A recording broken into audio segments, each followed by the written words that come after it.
Ghana imports an average 15 million items of used clothing from Western countries, with recent value of the commodity amounting to nearly $249 million. 80% of poultry ventures in Ghana have folded up due to importation of frozen chicken. We are at the IMF looking for $3 billion US. Did you know that we have spent close to $2 billion US importing to consume? How can Ghana get out of this situation? This morning, that is the question we want to occupy our minds. What are you eating? What are you wearing? And what is your role in this Ghana project? The Made in Ghana debates. We're checking the strides, the challenges, the opportunities, and the way forward to revival of the economy. We're talking about organic revival, not artificial. Revival of the economy for a Ghana beyond age, which must not remain a slogan. We'll be right back to deal with the vexed matters. I'm Samson Lardy Anyenini. Welcome to our special edition, and let's have your views.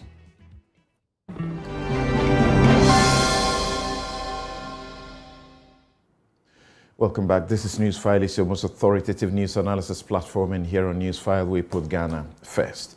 And here's my take, and I title it, Let's Do Justice to the Poor. Now, you may have seen being circulated a story of a 32-year-old unemployed man. He found himself around the Tamale Central Police Barracks on the 19th of December. And he was to be part of a group that was organizing a demonstration. Around the barracks, he did a video showing what we already know, the very dirty police barracks. We can't talk about only the one in Tamale. There are just too many of them around town.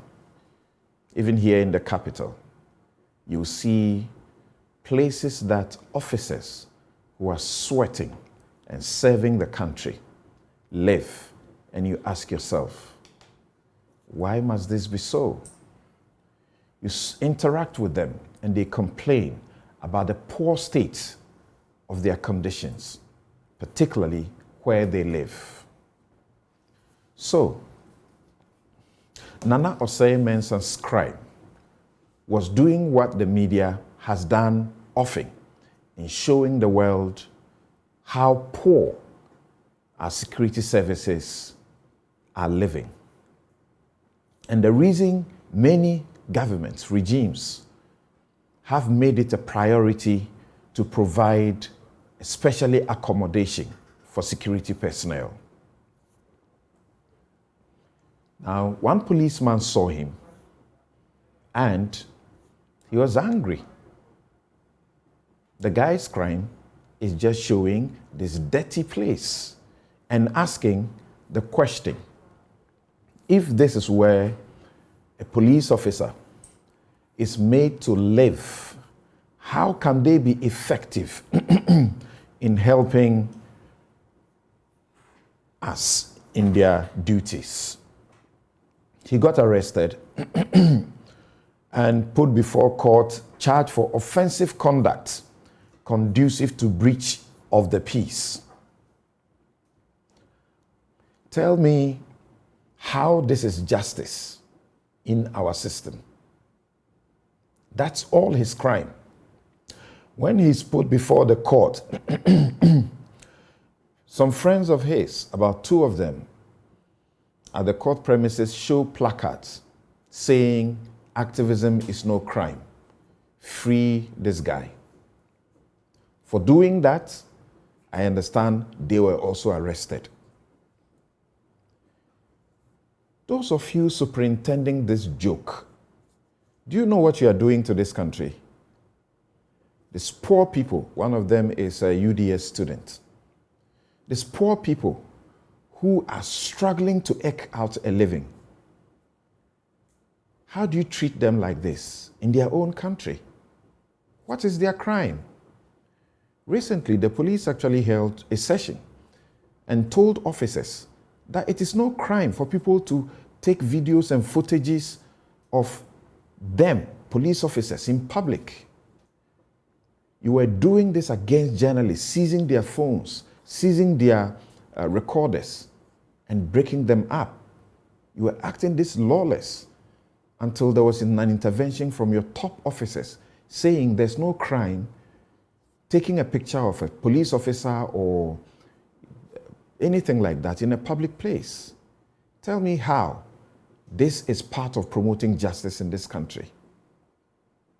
And I'm very angry about it.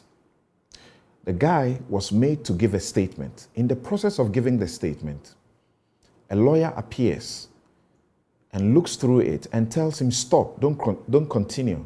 And the police got angry about that. Meanwhile, the Constitution is very clear what ought to be done in Article 14. The reason the guy paused is that he was not told what the Constitution in Article 14 requires he should be told by the police. He must have access to a lawyer of his own choice to make a decision what he was going to write on that piece of paper. If a lawyer comes and he looks at it and instructs him to stop so that he can guide him properly, why should you be angry about that? Let's do justice to the poor, or else we are doing an injustice to this country. That's my take. And I'll be looking at this issue a little more extensively tomorrow on the Law Show with Dr. Justice Ramsay and Daniel Krang at 2 p.m. So join me tomorrow afternoon. Now, we will take a quick break and return to introduce my guest to you as we begin today's very special edition. What are you eating? What are you wearing? Especially for this Christmas. What is your role in this Ghana project? We will not only tell you the frightening figures equal to the amount that we need from IMF to be saved, that we're using to import just to consume. But we have those who are at the center of the game in the footwear industry, clothing industry, the food industry, and beverages industry, to tell you their stories, both the successes and the challenges, but more importantly, what must work for an organic revival of our economy, for a Ghana beyond aid. We'll be right back.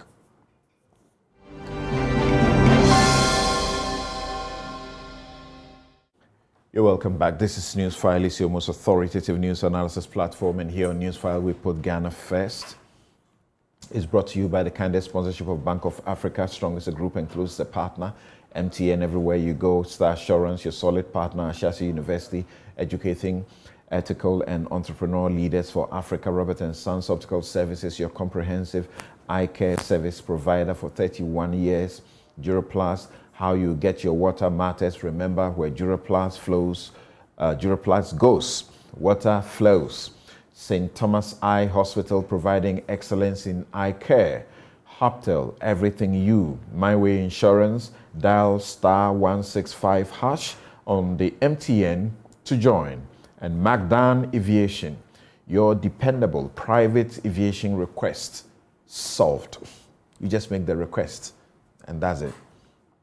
My guest this morning on this very special edition, Yao Edupoku is Chairman, Competitive African Rice Platform, Ghana chapter under the ECOWAS Rice Observatory, Abuja, ECOWAS Secretariat. Victor Opong Ejay is National Chairman, Ghana National Association of Poultry Farmers. Tony Sanaya is CEO of Hosman Shoes, Hosman. Gideon Abuaji is Chief Operating Officer of Dragon Group of Companies and Agribusiness Expert. Alistair Jemate is Public Affairs Manager, Blue Skies Products, Ghana. Abraham Kumsin is Secretary General, Ghana Federation of Labour. And Dr. Priscilla Chumeciba is Senior Lecturer, Department of Economics, University of Ghana. Gentlemen and lady, thank you so very much for your time this morning and welcome to our special edition of Newsfile. Hello, good morning. Great. Now let me begin this way by giving you a certain peek into what is relevant for this conversation. According to our Finance Minister, Mr. Ken Ofori-Atta, on average, Ghana's import bill exceeds $10 billion annually. And this is accounted for by a diverse range of items that include iron, steel, aluminium, sugar, rice, fish, poultry, palm oil, cement, fertilizers, pharmaceuticals, toilet roll, toothpick, fruit juice, among others. These are things we actually have the power and capacity and expertise to do right here in Ghana. In 2020, rice was Ghana's third highest import, with a whopping import value of $391 million, only behind refined petroleum and car imports. Now look at the charts there. Refined petroleum, $662 million.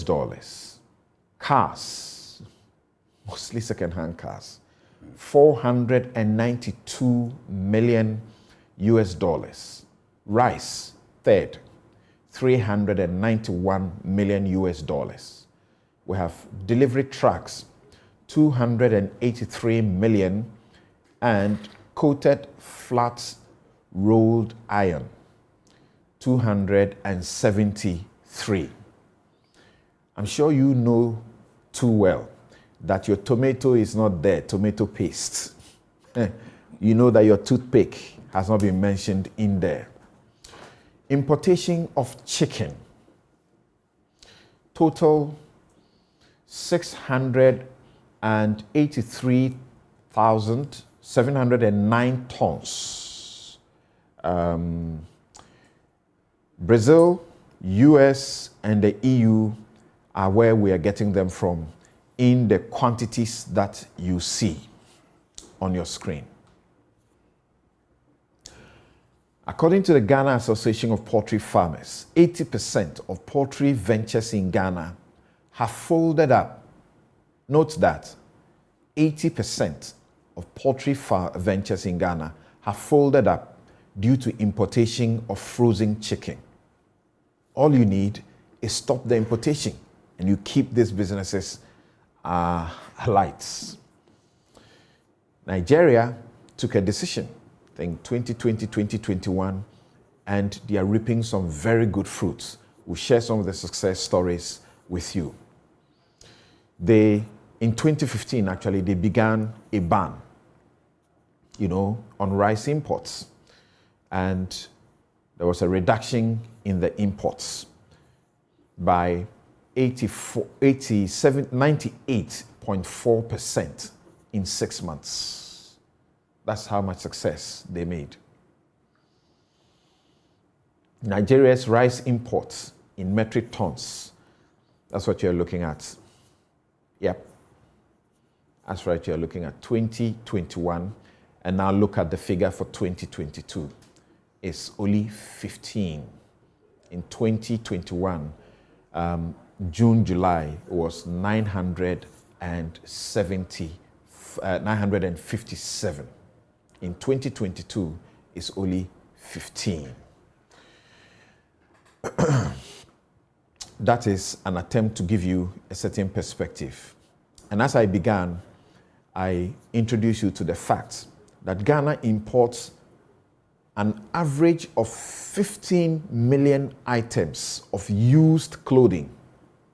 15 million items of used clothing from Western countries, with a recent value of the commodity amounting to nearly 249 million United States dollars.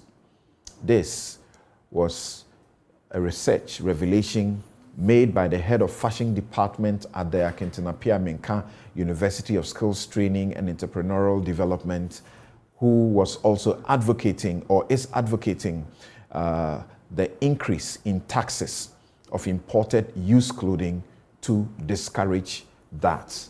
I'm talking about Dr. Daniel Danso. We have been informed that Ghana's import of essential food commodities has reached an average of 2 billion each year. That's according to the Ministry of Finance.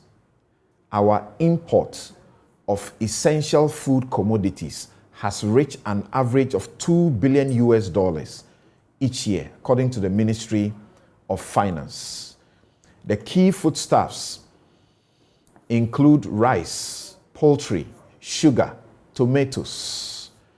A chunk of the import, this is what accounts for it. And data from the ministry indicates that between 2017 and 2020 alone, the country reportedly spent between $845.9 million to $2 billion on the importation of rice, poultry, and tomatoes, among a few others. I'll share some of the other figures with you, but I hope this brings some perspectives to what we are talking about this morning and awakens you to what role you may have to play in the process. In 2017, our president declared a Ghana beyond age. Soon after, there was some blueprint that was put in place. How are we following that? What success have we made in this regard? So, let's begin with my guests. First of all, I'd like you to tell me the success stories in your various fields of practice and expertise. So let's begin with you, Chairman of the Competitive Africa Rice Platform, Ghana chapter, Yao Dupoku. Good morning to your viewers and to you. It is a welcoming and a warm feeling being here once more to talk about how we can motivate and produce locally to feed the country. I'm happy to be here this morning.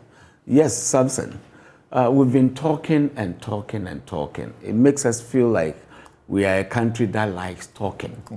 We talk more than we do. And every time we push it to the third party. So we are not the one to be blamed, whether politician or the retailer. Everyone talks about the third party being the one to be blamed. And so we keep on exacerbating our situation.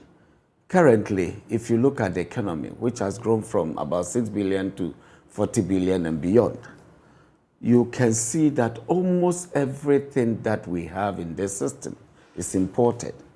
Interestingly, I was in Tanzania last month, and I was surprised to learn that they don't even speak English. They speak Swahili, and it is all over the country.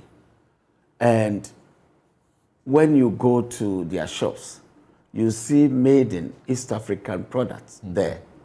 An interesting question came up about Tanzanians who came to Ghana, and they said, we went to ShopRite and Accra Mall, but 90% of the items that we found there were imported. How is Ghana faring? Very insightful question. Samson, it is time that we take the bulls by the horn and do what we need to do, the needful thing that we need to do, else the economy will not be able to be sustained. Right. But first things first.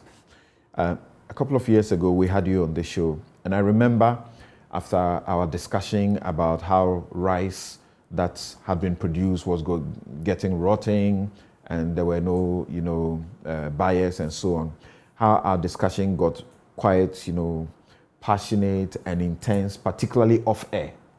And since then, the interactions that we have had about our local industry. How is that industry doing now?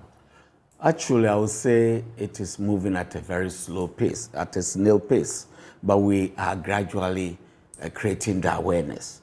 For the last 2 years, when you go out there to look for Ghana rice, it was a difficult thing. But this year, it has changed. The scenario has changed. That's right. It is because people have been made aware, and now they look out for Ghana rice instead of the imported rice. That is some interventions that came out of government, which is helping to stem the tide. One of those interventions is that government said now you have to come for import license before you bring in rice. And then we are not allowing the rice to cross the border.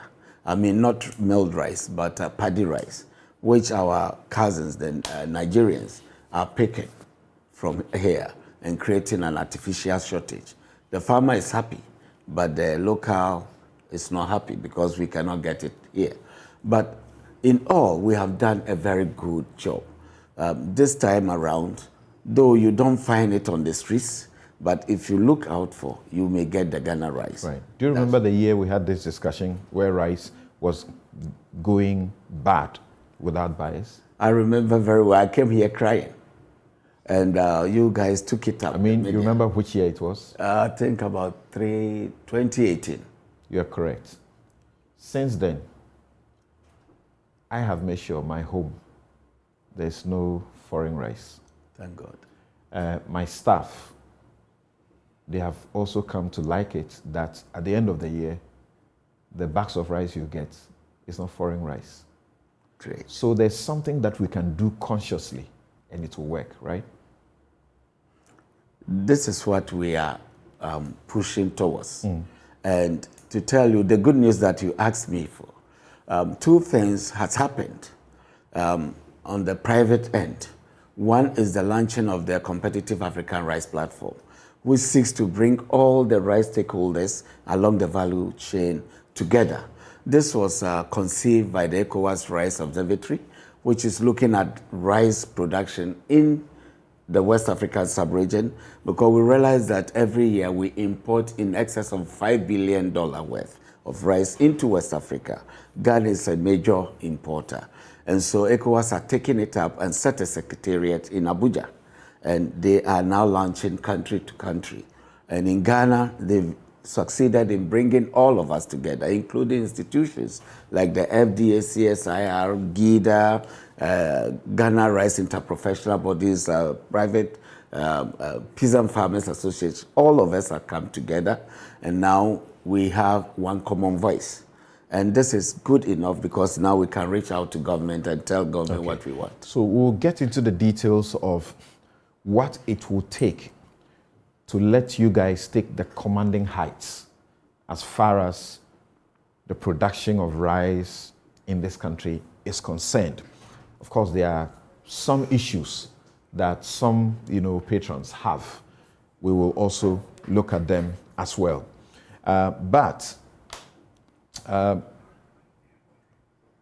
So let's find out how the poultry industry is also doing. Victor Pongeje, National Chairman of the Ghana Association of Poultry Farmers. What are the success stories that we can talk about? Thank you very much, Samson. I'm grateful to be here this morning. And I think it is an opportunity to let every Ghanaian know about what's going on in the poultry industry. Let me first say that in God's wisdom, before he created man, he made food available.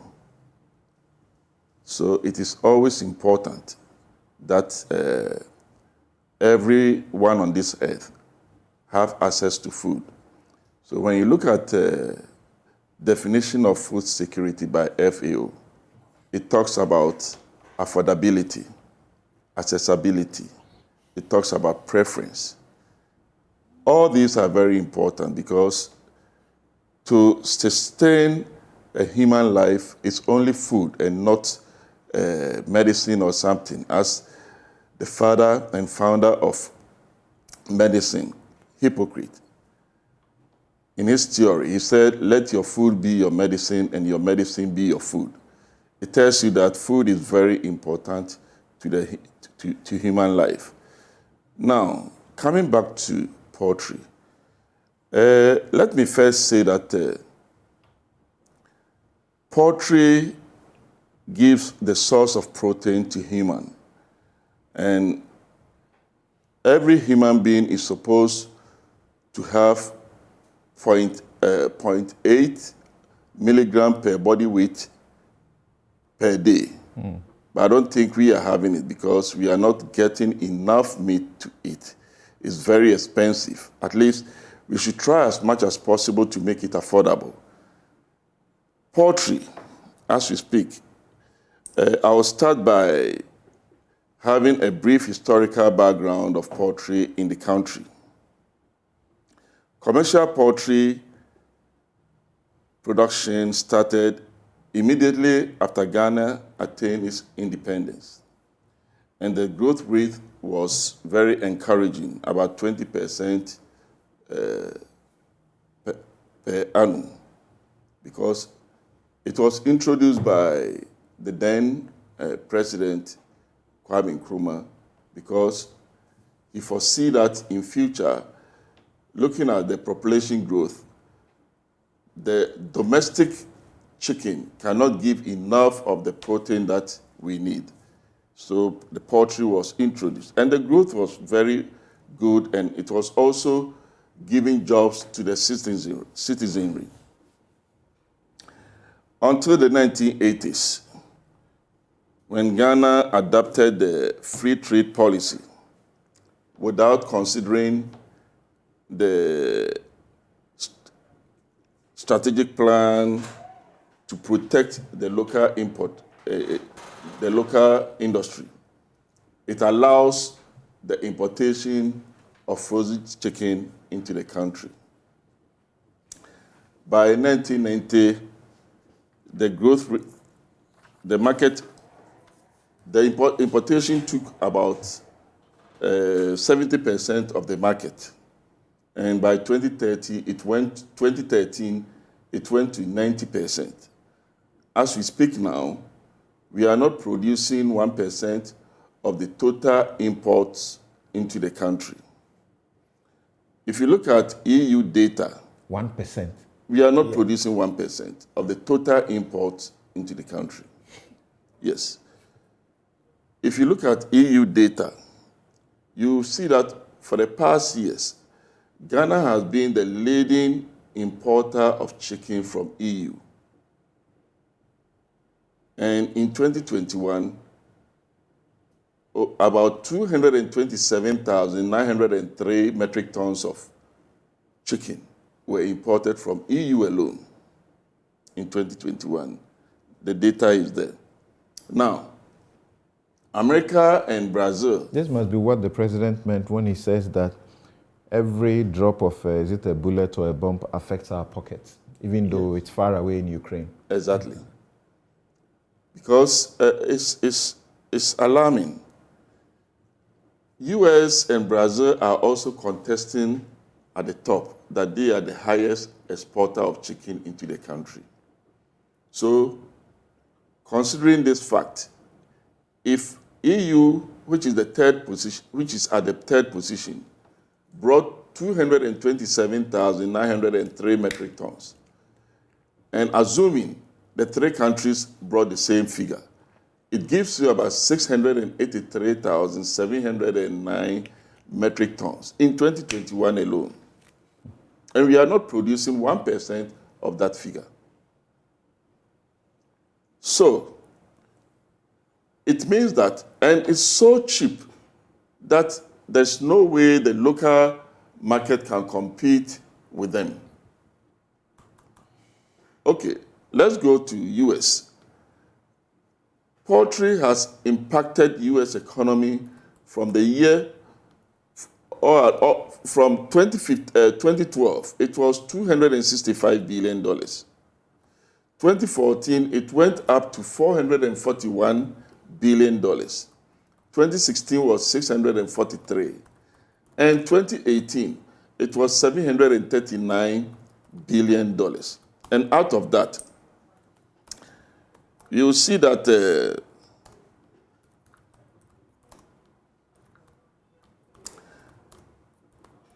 broiler production, they call it chicken.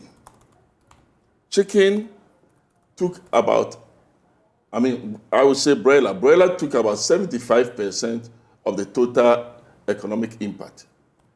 Layer was about 6%, and turkey 18%. Now, it means that poultry is all about the broiler production. And this is where the EU and the Western world have taken over all the market by dumping their chicken on us at a very cheap price. My concern is that when you travel to any of the Western world, chicken is not as cheap as it is sold here when they bring it here.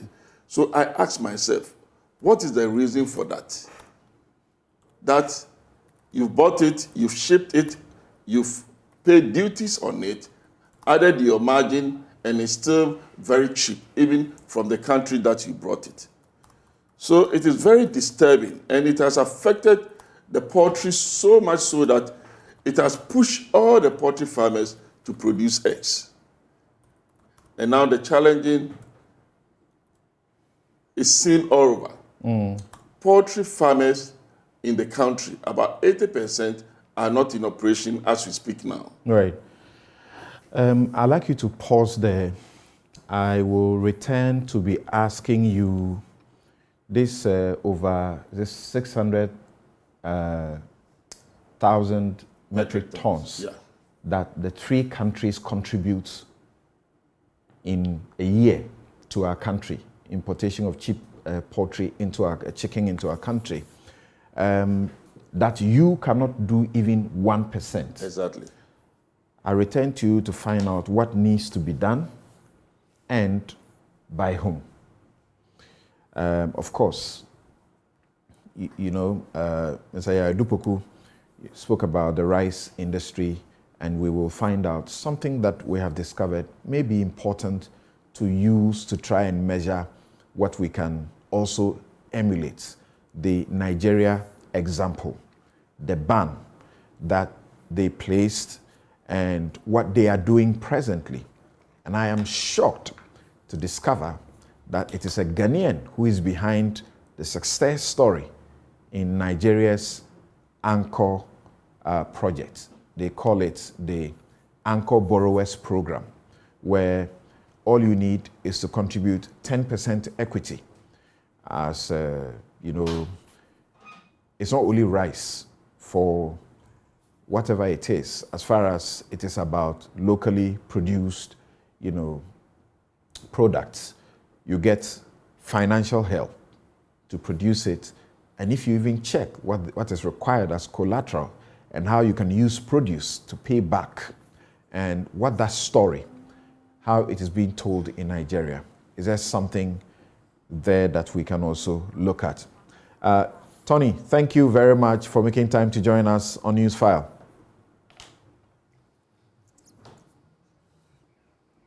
Okay, Tony Senaya is presently not available. We'll get him back. Gideon Abuaje is Chief Operating Officer of Dragon Group of Companies and agribusiness expert. Gideon, on this subject, where you have your eyes on, when we mention this subject, what is it that you can talk about as your preliminary commentary on this discussion we are having? Okay, Samson, good morning. Good morning. And good morning to the other panelists. I think all this year, my interest has been in the promotion of agro-processing in the country. And being a processor myself and also an industry player, there were challenges that we had earlier on this year. Fortunately for us, we have a little good news, which is that currently we are able to get the raw materials to keep our machines running. And we are losing you, sir. Okay. Gideon Abuaje, we are losing Gideon Abuaje, but we should be able to re-establish contact with him. And yes, okay, Gideon, I'm told you are back and in clear picture and sound. Can we hear you? yes, I can hear you clearly. Great. So first of all, tell us what exactly you are talking about, which you say you are getting.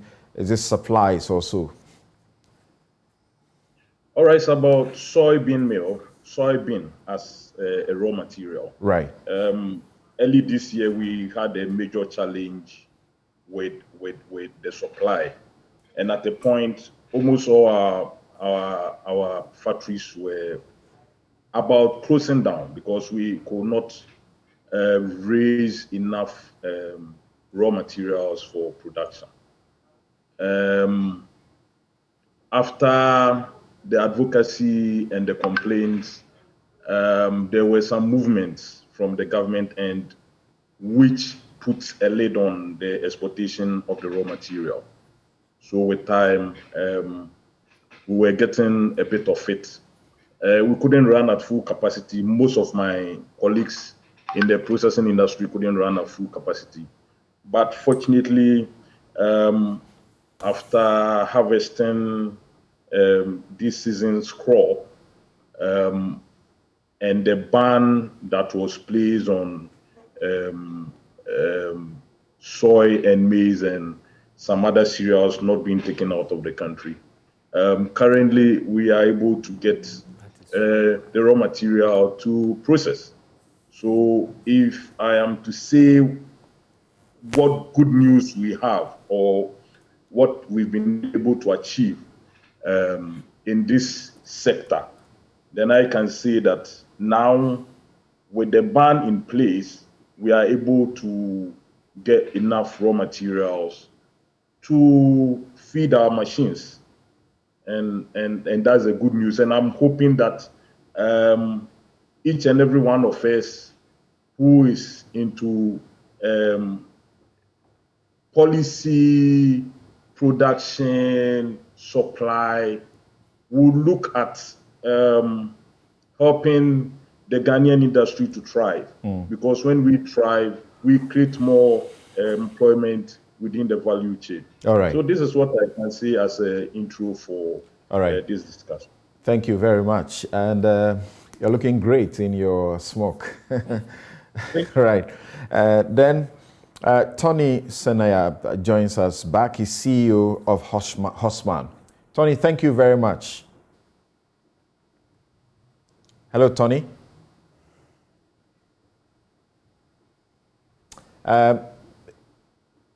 Hi, Tony. Hello, Samson. Good morning. Great. Right. So. Yes, can you hear me? Yes, I can hear you.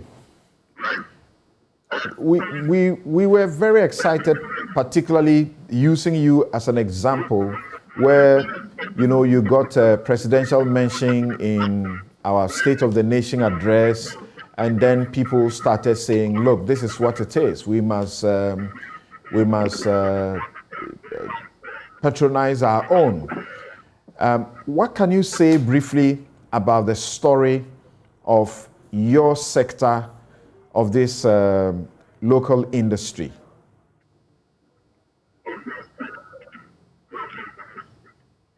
All right, sure. Thank you, and good morning to viewers and listeners. What I can say is, in terms of the success story, is that 10, 15 years ago, I would only wear a shirt or a material made during Christmas when my dad would take me to see his tailor and they would sew for me an up and down apparel. But in 2022, the story is different. We have people who wear sewn shirt from Monday to Sunday because we have come to accept that we have quality here in Ghana. And this started, I think, when President Kufuor introduced the policy of Friday wear. It has cascaded just beyond Friday to the whole week. When it comes to shoes, again, when I started, I had people who had doubts, I think because of the perception they had about made in Ghana products. But after experiencing our products and of course other locally made shoes, that perception has gone away. People now have come to accept that we have quality here. So the success story is that with time, Ghanaians have come to believe in products and services that are emanating from Ghana. But the challenge, I'm sure we will discuss that later. But in a whole, I think the reception that we are receiving currently is quite positive. We just spoke about the facts, bare facts, that almost 99% of the chicken we are consuming in this country is imported. And our local industry can't even do 1% of what is imported. Do you have an idea of that kind of situation in your industry? How much is the patronage? Is there a way to gauge?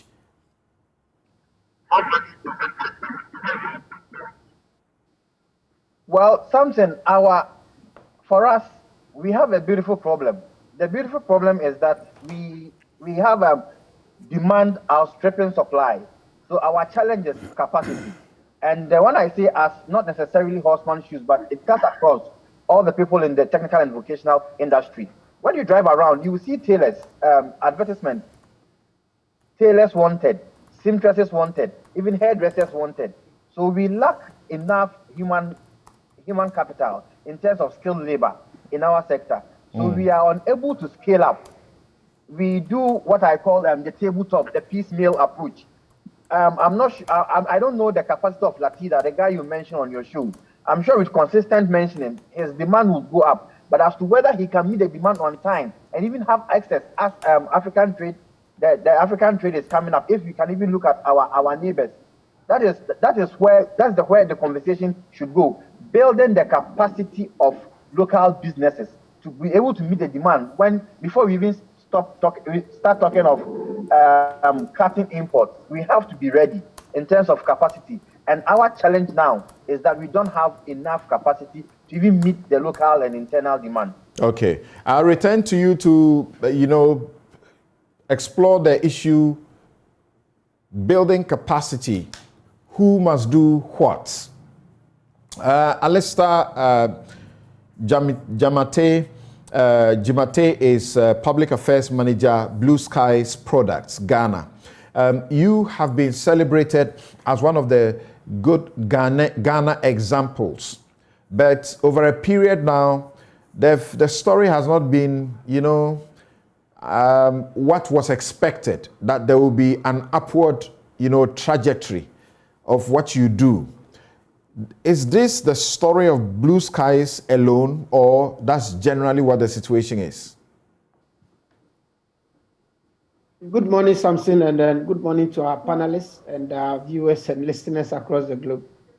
I don't think the story is different from the other people in the sector. We are not oblivious of the fact that, as we have been told, that the challenges of food insecurity is older than the physical Jesus Christ. But it was dealt with in the Bible And if you look at the days of Joseph and the pharaohs, how did they address it? They went back to the soil and they managed to get it addressed. As a business which started in 1997, we started operation in Ghana in 1998 with barely some 35 people. Currently, we speak of a staff population of over 3,000 people working in the factory here in Ghana. We are honored to indicate that we have branches across the globe. So we have factories in South Africa, we have factories in Egypt, we have a factory in Benin, and we have a factory in the UK and a factory in Brazil.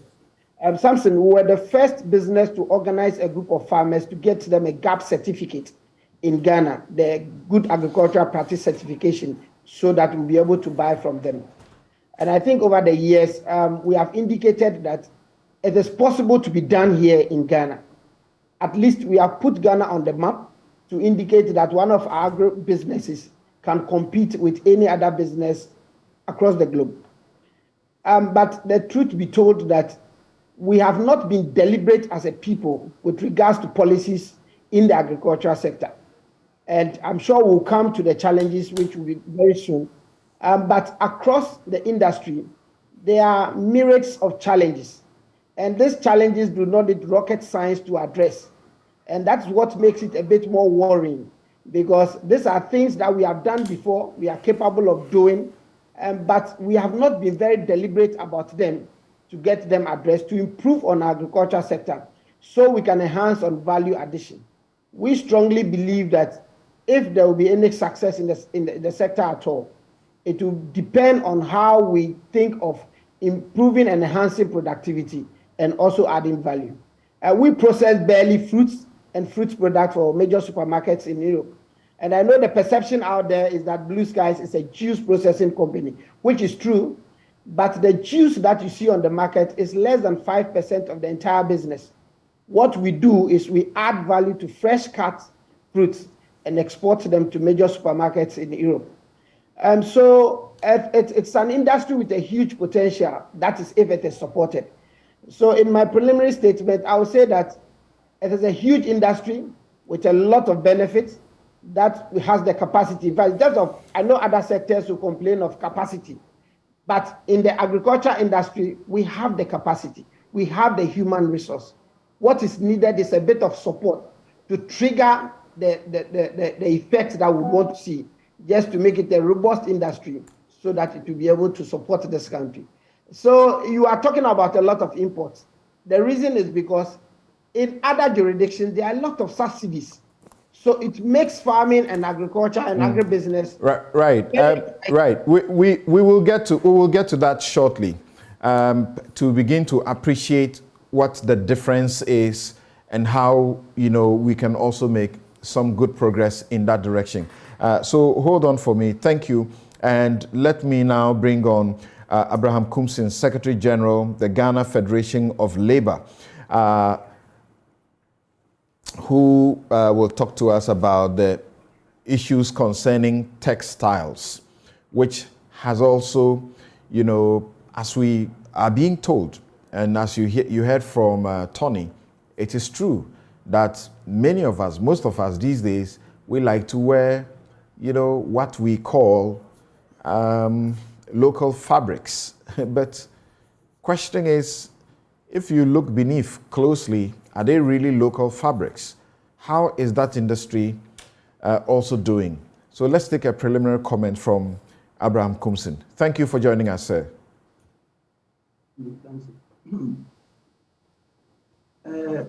Before I proceed, I want to make reference to a research report by Professor Peter Korte of ISA, University of Ghana. Now, I'll read just a short portion. He's saying that nearly 2 decades after independence, the textile subsector was the major key player in Ghana's industrial sector, contributing significantly to the employment and growth in the economy. However, the subsector, which was once the leader in Ghana's industrial sector, has undergone a considerable decline over the years, due largely to the liberalization programs, which made it almost impossible for Ghana's textile products to compete with the cheap imports, particularly from Asia. It is, however, estimated that a few companies that managed to survive operated at just about 5% installed capacity since 1995. Various reasons have accounted for the decline.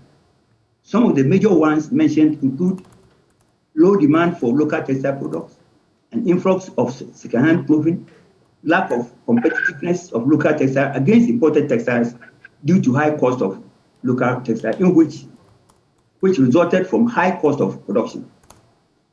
Now, he said in his report that the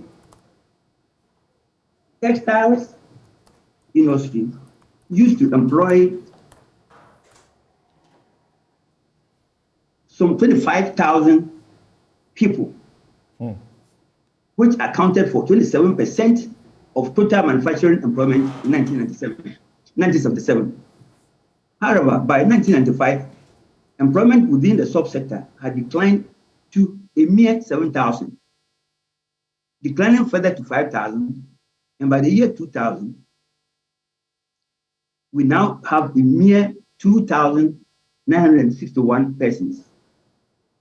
A survey of 40 textile garments industries in 2005 also confirmed that the situation is getting worse. So as at now, we have less than 1,000 workers in the industry. From 25,000 in the 70s, we now have just around 1,000. And Samson, this... You said from 25 to just around... 25,000 to about 1,000. 1,000, not 10,000. No. Okay. 1,000. Now. Okay. Now, we have struggled, the workers have, mounted, a lot of campaigns to get government to at least turn its attention to what is happening. Because to grow an economy, you cannot depend on imported products. You can't survive. So you need to encourage whatever it takes for the government to make sure that the local industries grow. They should do it. And I am telling you that government come, government go, and we were making a headway, somehow. But when government change, then they all come with their own way of doing things. And I have observed that people come into politics, take power, with a different objective. Because they know that this is what we can do to grow the industry, this is what we can do to let the economy pick up. They won't do it.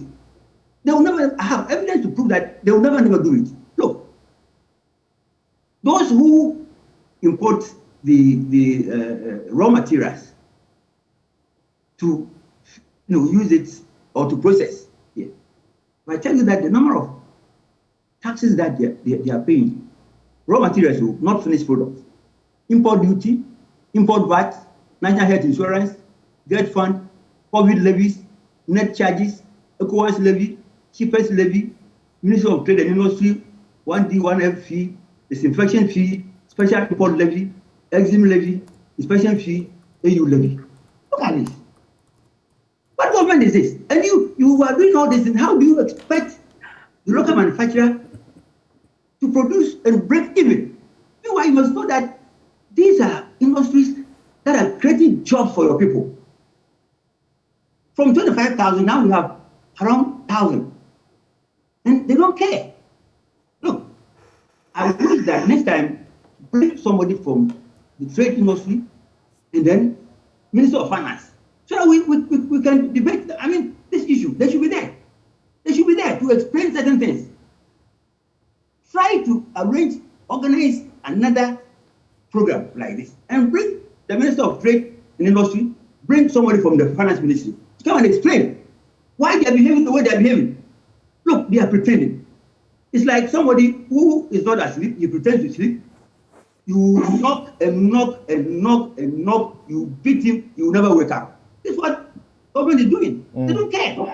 They don't care. Something I'm telling you, they don't care. Next time, I don't want to talk behind them. I wish that you bring the trade ministry. Right. They are all the people to come. Right. So that was actually the agenda, and I can assure you they are watching, they are listening, and there will be another opportunity where these views that you are expressing will be the points of question for them to respond to accordingly. Let me speak to Dr. Priscilla Chumeciba for Senior Lecturer, Department of Economics, University of Ghana. Many times we have engaged with you on these questions of the economy. You have been very concerned about the employment subsector. From what you are hearing across board, and I invited each guest to begin with their success story. Even in that, imagine what you are hearing, and we are going to go into the deeper questions of what is broken and what has to be fixed. What are you identifying immediately? Thank you very much, Samson. Good morning, and good morning to my fellow panelists and listeners.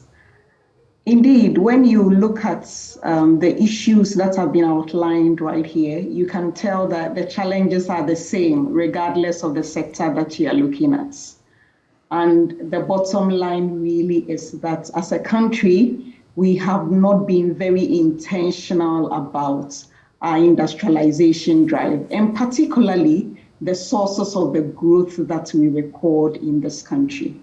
So when you listen to blue skies, poultry farmers, these are very low-hanging fruits that as a country, if we are very intentional about creating jobs and adding value to our agricultural produce, these are not very difficult things to do.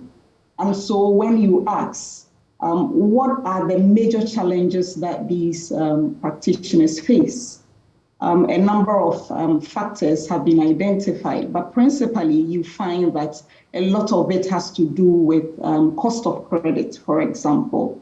If you ask yourself at the moment, what is the going cost of credit? We are looking at about 32%. And so if a poultry farmer is borrowing at a 32% rate from the commercial bank, certainly it will be quite difficult.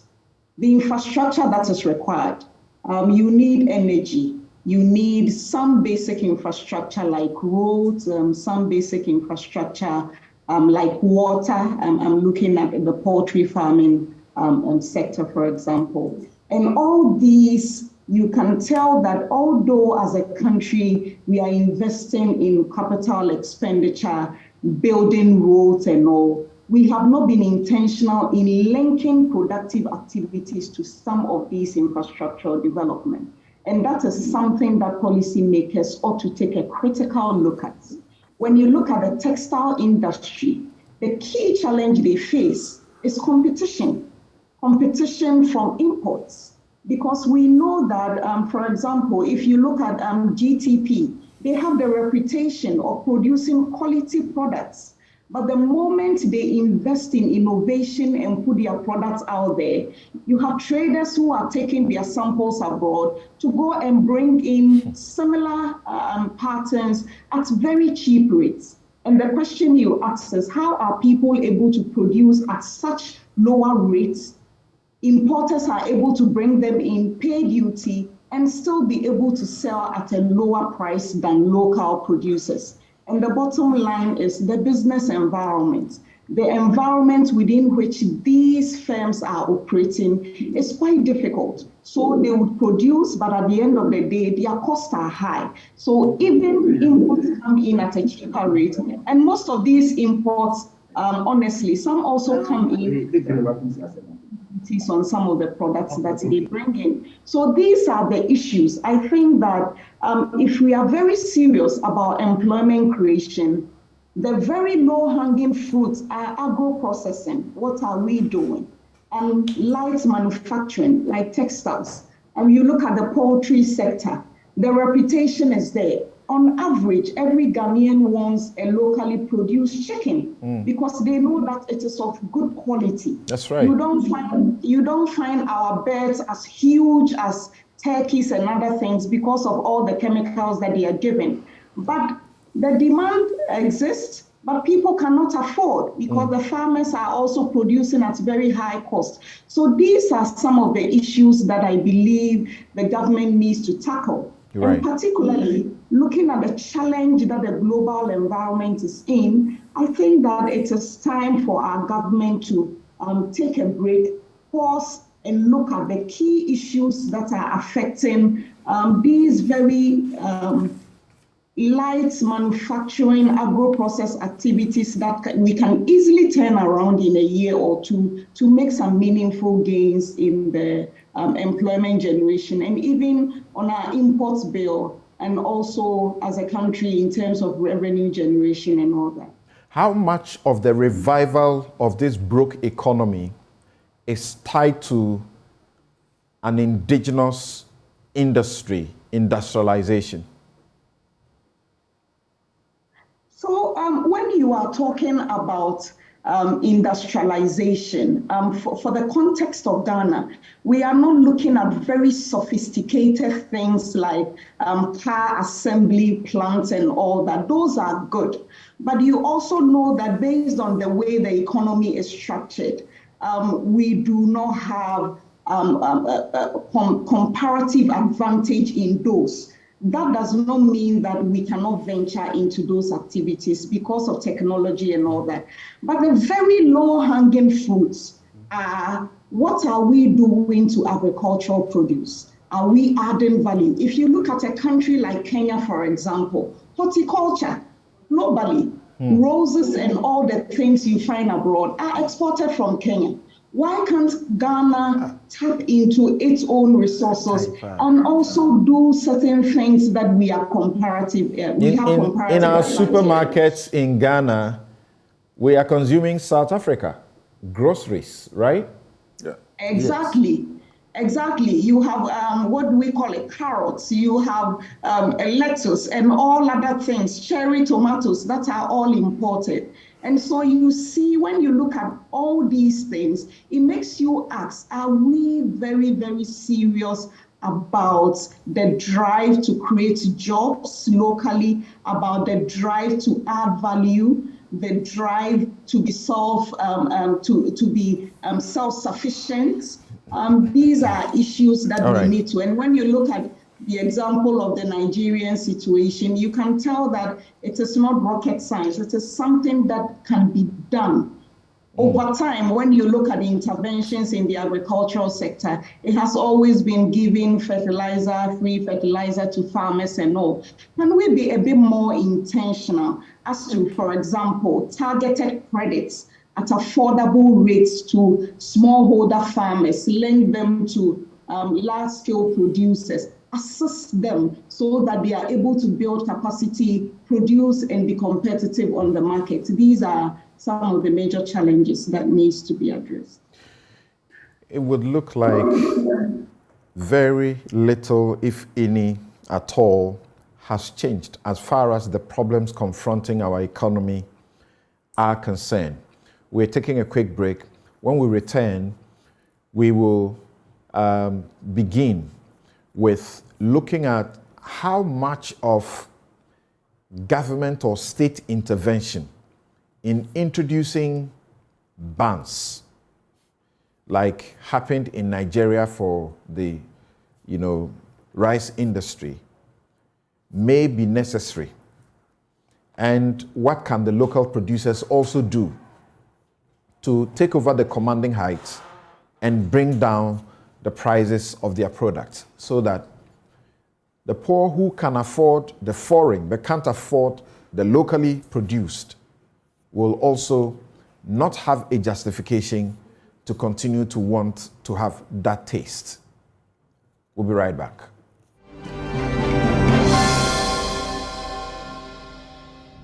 Italian young people are in Italy. Irish young people are in Ireland. We want young Africans to stay in Africa. And how are they? And it means that we have to get away from this mindset of dependence. This mindset about what can France do for us. France will do whatever it needs to do for its own sake. And when those coincide with ours, tant mieux, as the French people say.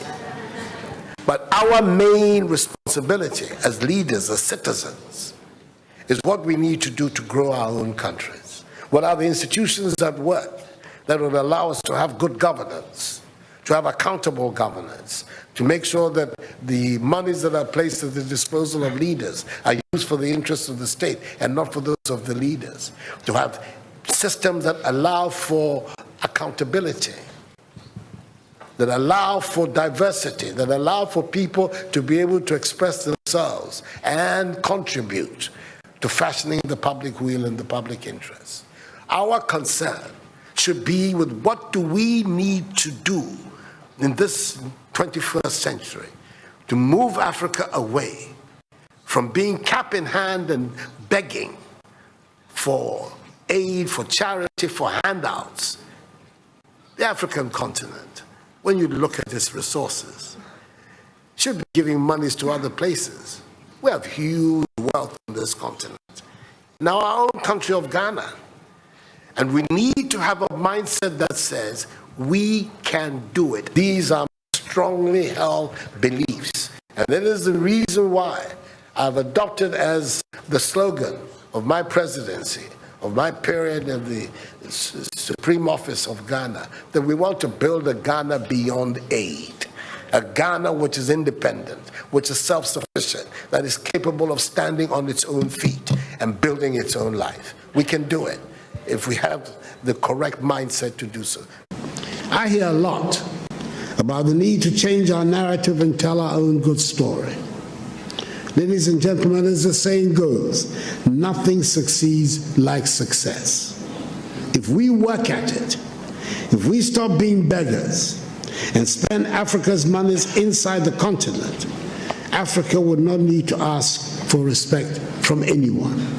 We would get the respect we deserve.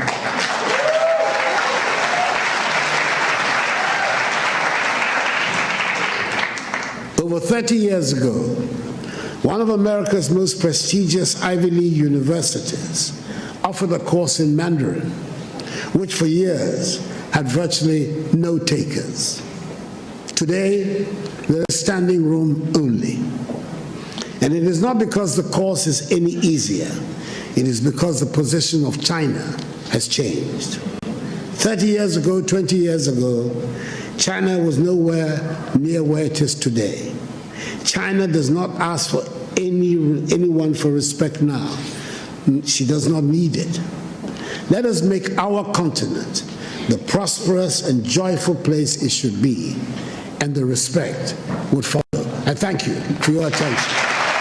The swift intervention of the two institutions, following the recent reported case of excess rice production in the Upper East region, speaks of governors' readiness to act properly to assist farmers.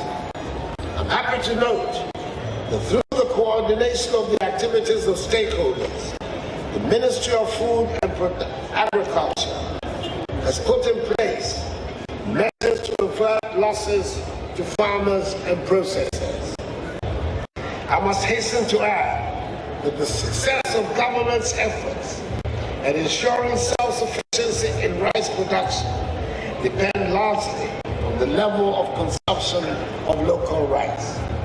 We must eat what we grow to motivate our farmers and support the development of the local food industry. Indeed, Rebecca, my beautiful wife, our First Lady, insists that we eat local rice at home and has made sure of this. I call on all Ghanaians call on all Ghanaians to follow my example and eat local rice. Right. So you heard the president in 2017,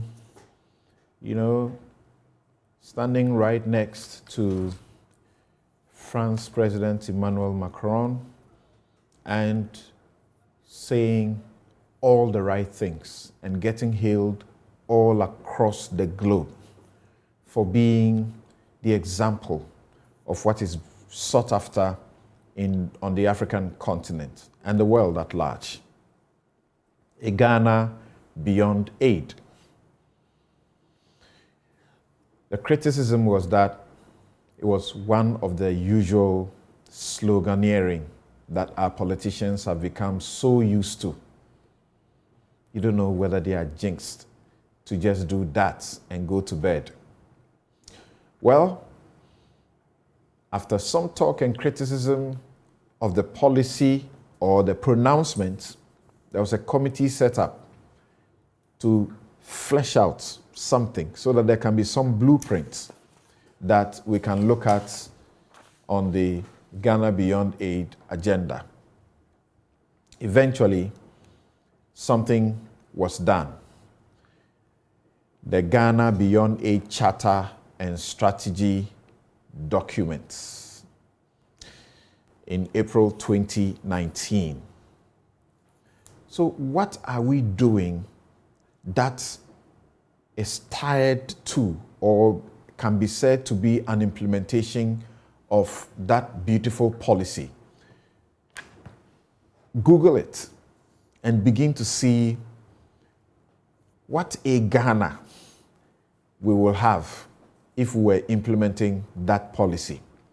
And then, remember me asking Mr. Yaya Dupoku when he was in the studio, and the time they were on their knees, they were crying because rice, there was excess, it was getting rotten, and all of that, and no bias. The president at Christmas made a commitment that he and his wife are going to consume locally produced rice. All of us should do the same. What is the government doing? What is its role to ensure that local rice producers, local poultry farmers, local textile manufacturers, local beverage, guys like, Blue Skies, have the environment that is necessary to be able to succeed? Who are those importing 99% of the chicken? And what exactly are we doing to the local industry that cannot produce 1% of what is being imported? Can the Nigerian example be a good one to follow? Yes, Mr. Dupoku. Interesting. What needs to be done by whom? Interesting. This is a collective effort, not only from government, but from the private sector, and then from the public sector too. Unfortunately, there's a discordant voice in there. We cannot gel together. So it looks as if everyone do what they want to do. And because of that, we cannot even see the results properly. We were here when the banking sector collapsed. And government took our money, over 16 billion, and invested it in the banking sector. And we are saying that now the bank... What? You said over what? Over 16 billion, that's what I heard. Maybe more than that, but... We have spent over 25 billion Ghana cedis. There you go. We have spent close to 4 to 5 billion US dollars to rescue, to solve the banking crisis. Yeah, we are the IMF. We're looking for 3. And what happened? The banks are only into bonds and instruments. The banks are not helping the local industry to pick up. This is what is happening, but we invested money in there. We have been over the years telling government that the policies are wrong. We have been telling government. If they are listening government, whether it's MPP, NDC, whichever comes, they will look down there on the street and then they will find the solutions. This is what they are not doing. And it is quite frustrating. The whole point is that private sector can go in there. They look for profit. But the government creates an enabling environment for the private sector to thrive. And in doing so, you create employment and you create wealth. This is not something that is being done in this Ghana today. So you see a lot of discordant situation in here. Now, why am I saying this? If we could put in 45 billion for the banks to go and buy bonds and instruments from the government, why can't the government also say, let me do a Marshall Plan in, say, agriculture? Because we are interlinked. We are actually interlinked. If you talk about poultry, poultry does not start from the poultry mill. It starts from the farmer, the one growing maize and soya. That is where it starts from. And then the poultry delivery will be felt by all. If you talk about rice, it starts from the farmer yet again. Even in the rice sector, 3-4 years back when I came here, I told you we can still not store. And it is still happening, we cannot store. But fortunately, there is an angel investor who has come into the fore. And because of that, we hope that next year we'll see a different story coming here to tell. Now, what I am thinking is that government and the BOG should sit down with the stakeholders in the country. We are looking at employing over 200,000, 250,000 youth into the economy. They will also be paying taxes. But then before you can start this, you need to invest. This is where we are found wanting. So you go and you talk and you talk and you talk, and nothing comes out of it. It's a piecemeal effect. And once it's a piecemeal effect, you will not get to where you want to go. This is what is happening currently. So I hope this platform you've created for us, maybe somehow, somewhere, those in authority are listening. You know Humphrey Ayim-Dake, he was speaking to the Africa Report, and he's quoted as saying, he serves on the GIDEC board. That's the Ghana Integrated Aluminium Development, entity. And he's also president of the Association of Ghana Industries. And he said, he was talking about early successes, that are interlocked with interventions in agriculture. And he said many of which are quite brilliant. He says they were helping farmers to create cooperatives, giving them subsidized fertilizer, creating demand for produce from feeding the schemes into schools, opening a commodity exchange, and then layering on off-takers, such as food processing factories in the 1D, 1F scheme. We have a 1D, 1F scheme that we are told has created 160 companies so far, and we don't know what exactly they should be doing at this time. But the reporter quite clearly saw something. It says, however, in 2019, the government introduced a policy to get more revenue from ports that flooded the market with cheap agricultural products. So, policy inconsistency is the killer of the entrepreneurial spirit, says Ayim-Dake.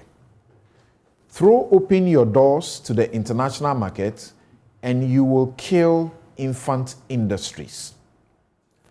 Would you say this is what is happening to your industry? Yes, I think he's right, because the poultry industry is suffering same. I indicated that if you go to the Western world, poultry is not cheap. So how is it that they are able to ship it, pay duty on it, and still the prices goes down beyond what we are producing here. Mr. Ponje, if you can't produce, then we have to allow the imports, those who have the big pockets and can import these things into the country for us. It's because not you like, can't meet our demand, not yes, even 1%. Yeah, it's not like we can't produce, but we are not competitive to the imported one. We know that those from the Western world, one, they are giving subsidy. And I will say categorically that it's not a fresh chicken that they are bringing into the country. It has been stored for years. So it's given to the importers at any price. And it is an unfair trade that we are experiencing here. And I think we need to tackle that.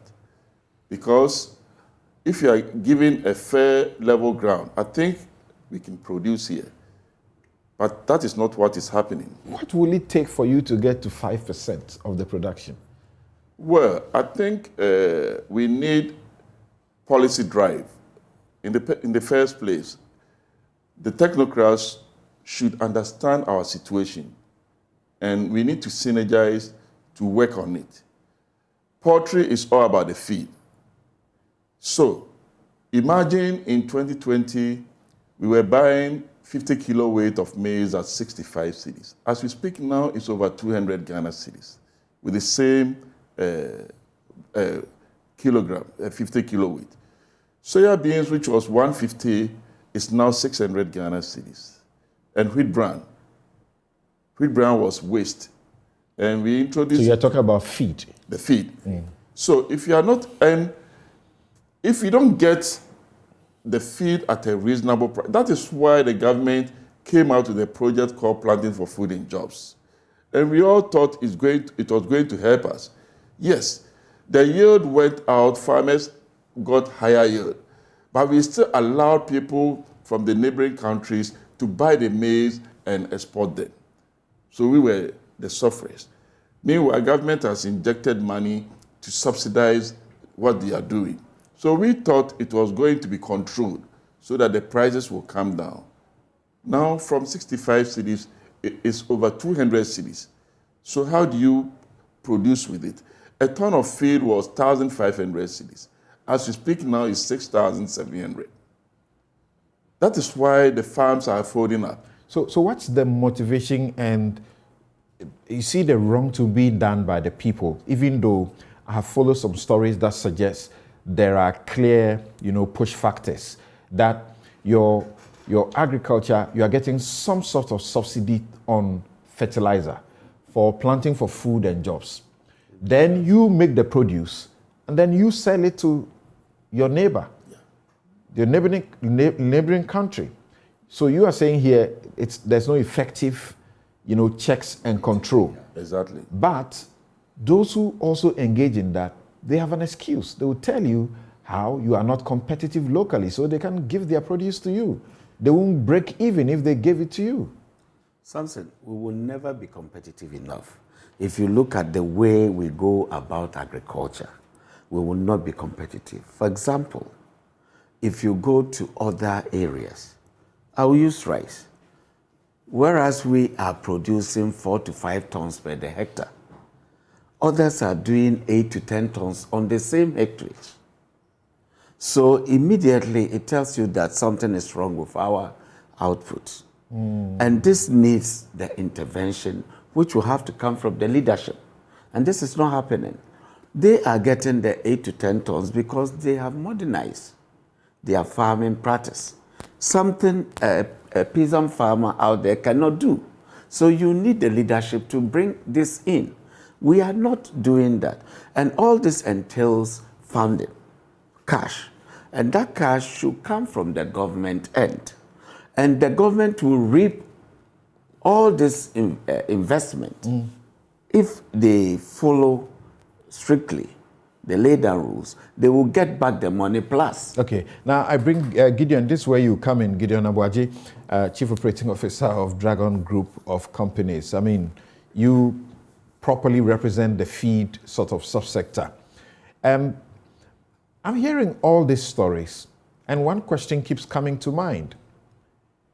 But there is the 1D, 1F program. Why are you guys not buying into that so that you can access the funds from the banks at a cheaper interest rate to also, make good business? Yeah, it's true.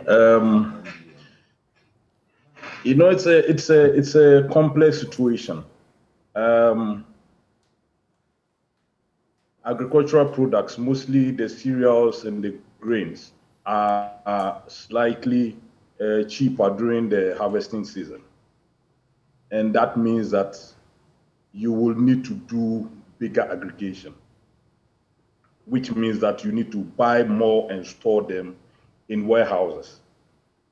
That is one of the ways to stop our foreign compatriots or our neighboring compatriots from taking what we produce in this country to their countries. In the process of doing that, you need a lot of capital. And this capital is going to be locked in cereals and grains. In that process, you will also need a collateral manager, because if you ask all the, let's say, the feed milling companies in this country to buy, let's say, the whole year stock and store, they wouldn't have that resources to do that. Is it really about the resources? You see, the question that comes up, and I was referring to a recent JoyNews documentary done by Fifi Kwete, where the beans that you are looking to buy, the locals, on the back of planting for food and jobs, are making a good harvest. But even the roads to use to transport the goods to the markets, they don't have the roads. So people from neighboring countries are getting closer to them and buying them. If they are able to make it through the tortuous journey to the market center, you give them a bad price, so they won't sell to you, the state of Ghana, who supported them. Samson, this issue, I think, is being skewed on different fronts. There isn't any processor in this country that goes straight to the farmer to purchase. It's never done. We go through aggregation, and the aggregation has different levels. You have the guy who uses aboboya to go to the various villages to buy 1 bag, 2 bags, 3 bags, and store it in his house. Then you have maybe a bigger aggregator station at Gushegu, who will then go to this guy who uses aboboya to go to the interior villages to get the small bags. He will go with maybe a small Kia truck and aggregate to Gushegu. Gushegu then will look for the bigger aggregator who is dealing with maybe the bigger feed millers, and then load the whole truck and then get the products to the feed miller or the soya processor. So there is different levels of aggregation. It's the same aggregators that these foreign guys are also using. And what may happen is that maybe we've had situations where we've aggregated products to a point, and an Indian person comes in, offers 5 cedis more, and our monies were returned to us. So it's a very complex thing. And most of us were thinking that with the effort that we put in establishing the commodity exchange, would have helped to serve as an intermediary between the farmers and also the processors or the producers. The reason why I'm saying that is that no processor, like I said earlier on, will be able to aggregate all the volumes that they need at a point without having a very good source of financing. However, if you go in that you are going to take a loan, which currently will cost you about 32-33%, and you stock the products in your warehouse, it means that every month you are likely to pay something. And most of the loans that are done in this country are breached. It doesn't really give you that space to be able to get things going. And it's not only the raw material that the processors are looking at as a cost point to their production. So the genuine problems that you mentioned, you must have, gone over them. You must have brainstormed. You would not have been at your wit's end, you and your colleagues within the industry. What are the checks that ought to be in place? What ought to be done that is not being done? That's why you can aggregate, buy from, individual smallholder farmers, and then eventually, when it's almost getting to you, some Indian comes and gives 5 cedis extra, and they take it from your hands. What can be done about that? What can be done about that is that we should let the Ghana Commodity Exchange work, because both ends agreed that there must be an intermediary that the banks are comfortable with to work with, and then all the regulatory statements and regulatory systems that needs to be put in place to make sure the banks has the comfort. Because if we are using the commodity exchange, you have what we call a collateral manager. So whatever products that is sitting in any of the warehouses, they take charge. The farmer agrees to sell at a certain price. The buyer agrees to buy at that price. He pays the money to the bank. If he doesn't have the money directly, he can speak with the bank, which is prepared to do that on his behalf. He goes in for the product. He already has a contract with the off-taker, which is maybe the poultry farmer or the feed miller. Then he processes the products. It goes straight to the feed miller or the poultry farmer. He takes his receipts to the bank. He gets the balance on his money, and the whole cycle starts again. Do you think that, for example, the growers, the locals, the farmer groups, all of them, do you think that they are working with a certain national consciousness? Samson, that's a very complex question. I can say for sure that there are some that are working with national consciousness, but we all know that profiteering is also a good business.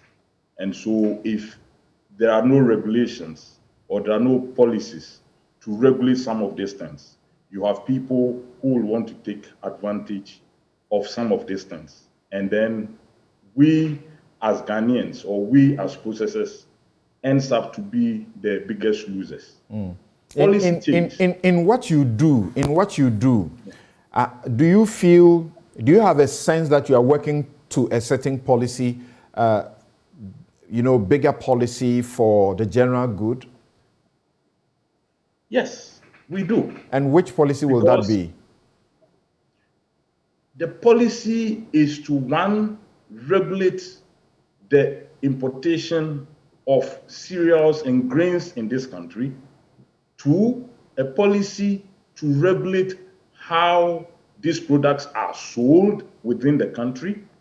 And third, a policy to make sure our local industries are fed with the raw materials that they require to keep production going and feed those finished products back into the poultry industry or any industry that their processed products are supposed to go, so that collectively we are able to either take part of the import bill and assimilate it locally and help build the capacity so that with time we become self-sufficient in those sectors. Let me briefly continue here with Mr. Yedupoku and Victor Pong Eje, and I'll come to you, Doc, and also Tony and Mr. Abraham Kumsin. When you are in your rice business, when you are in your poultry business, you and your members, is there something at the center of the nation that you are working to, or you are in your business, you are doing your business? Okay. I think we first consider the nation, one, by creating jobs, because we've been saying that along the value chain of the poultry industry, we can create 1 million jobs. And that has been our vision, to create jobs. And two, to give quality and fresh chicken to the citizenry. So health-wise, I think it would be good if Ghanaians begin to eat the local chicken, because it's fresh, tasty, and very healthy. But unfortunately, we are not able to produce as we wish, because our raw materials, which are maize and soya, prices continues to go up day in, day out. And we have nothing, we can't do anything about it. Sometimes people will say that, why don't you go and produce your own maize? That is not possible, because we have our predecessors like Daco Farms and others who started maize farming in Ejura. They have all the resources to produce the maize, but it was not successful. So we allowed division of labor to work. We are producing the chicken. Somebody should produce the maize and soya for us as our raw material. So if you don't get it at a reasonable price, it becomes very difficult for us. For example, we've begun increasing egg prices because of the situation of the inputs. That the ton of feed, which was 1,500, now you are buying it at 6,700. There's demand for your product in the first place, correct? Yes, I think egg, we have been advocating that everybody should eat an egg a day, which of course we know is very nutritious. So there's demand, but you can't meet the demand. It's not like we can't meet the demand. We are still producing, because for eggs, for example, it's not coming from anywhere. We produce it in the country. There was a time, and I've told this story a few times on this show, because it really gets me to at a loss as to appreciating how sometimes how the political leadership can behave. Very reckless. That some of your farmers who were supplying for the school children suddenly, lost their market, so that some importer was going to bring something else, a mackerel, to replace it. They call it a school feeding mackerel. Mackerel, yeah. They said they were bringing for, is it China somewhere? I don't know. Yeah, it's from China. From China. Yes. So that you lost your market where there was a ready market within the schools. Exactly. Where the policy was that in every locality where these schools are, the caterers must, use buy the local produce for the meals that they prepare. And one of it is to have at least one egg. So, look, whilst that might be a problem, do you think that the solution then will be to put a certain limit to importation and then give a certain focus to empowering the locals to produce? I think so, especially the chicken. I gave you the quantities that are coming every year. 683,000. When you translate it into live bears, it's 570 million bears. You can imagine the jobs that these bears can create in this country. But we have lost all these jobs because of somebody bringing this chicken from outside. Now, we can restructure the whole thing. I don't think we can produce all the 570 million at a time. But at least, if we consider 20% of the total imports, that this year we are reducing the total imports by between 20 to 40%. And the local industry should produce and replace it. I think it will be a way out, and we will increase it by even 10% every year. We give ourselves 5 to 10 years, and we'll be self-sufficient in poultry. If we don't start it, we've been talking, proposals upon proposals to ministries, to parliamentary select committee, to economic management team, and nothing is coming out. So I think we need to start somewhere. At least there should be a coordination between the ministry and the association. We sit down and have a discussion. I think that we can have a way out, because we can start with vertical integration project, where we have commercial farmers producing the maize and soya solely for the poultry industry at a reasonable price. Then we have the hatcheries also producing, because now as we speak, we are importing most of our day, which is from outside. So all our hatcheries too, they are collapsing. Our feed millers. Then we come to those who will be raising the birds, the poultry farmers. And with that, I think we can have a headway. So if, for example, we are producing 20% of the 570 million birds, it will come to about 114 million. Let me say on record that Morocco, the same African country, is producing 9 million broilers every week. Every week. And we are not producing even 1% of the total imports. So what I would say is that I think we should synergize with the ministry, the technocrats. They should meet us and understand our situation. What is the missing link? What is the misunderstanding?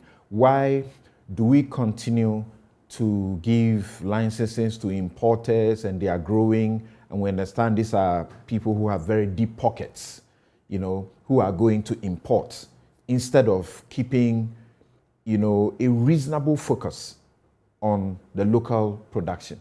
Why is that so? Why are we interested I would say that the poultry industry is not giving attention. And maybe they don't have a real understanding of the industry, because an industry that can create 1 million jobs. Who doesn't have a real understanding? Yes. We know, the president and his ministers know that our economy is what it is today because we do not produce. We are not eating. There is no, what do you call it, income substitution. That's what is our bane. That's why on the back of going to IMF, the president addresses the country and speaks about why we need to refocus on what we used to laugh at with, what is his name, Dan Latte, which was the real thing, domestication. Yeah. Yes, so rice producers. What is it that encourages so much importation as against local production? What ought to be done? Simple. Samson, rice was not part of our traditional diet. It is something that we have acquired. And rice came at the bottom and is now rubbing shoulders with maize and actually taking over from maize. This is the situation we find ourselves in. Looking at the positive side of it, everywhere in the country that you grow rice, it will come once there's water. So it means that if we put ourselves into work passionately, we will be able to produce the rice that we eat here and even export. Why are we giving so much room to importation rather than local production? It's the Trasaco syndrome. What does that mean? The Trasaco syndrome is simple. You sit somewhere in the ministry as a leader or a politician, and you give import license, or you allow import to come in. Within 2 months, 3 months, you've gotten dollar to buy land at Trasaco and build. and you can get your V8. But if you want to go through this channel of going to the farmer end, all the way build it up to this end, you won't get Trasaco land to buy. This is the Trasaco syndrome that Ghana is experiencing. And this is why we are where we are, because they know exactly what we need to do. They are not willing to do it because they can't buy land at Trasaco. I was mentioning off air to you about this Nigerian, anchor program, and it seems to be doing quite a good job for them. Anchor Borrowers Program, they call it ABP, and they have a whole guidelines, document of about 30 pages. Guiding both farmers and all who want to do it. And the objective is to create economic linkages between smallholder farmers and processors with a view to increasing agricultural output and ensuring food price stability. And so specifically, they are looking to increase bank financing to improve agricultural productivity by creating an ecosystem that drives value chain financing, reduce the nation's food import bill through import substitution, and enhance domestic value addition.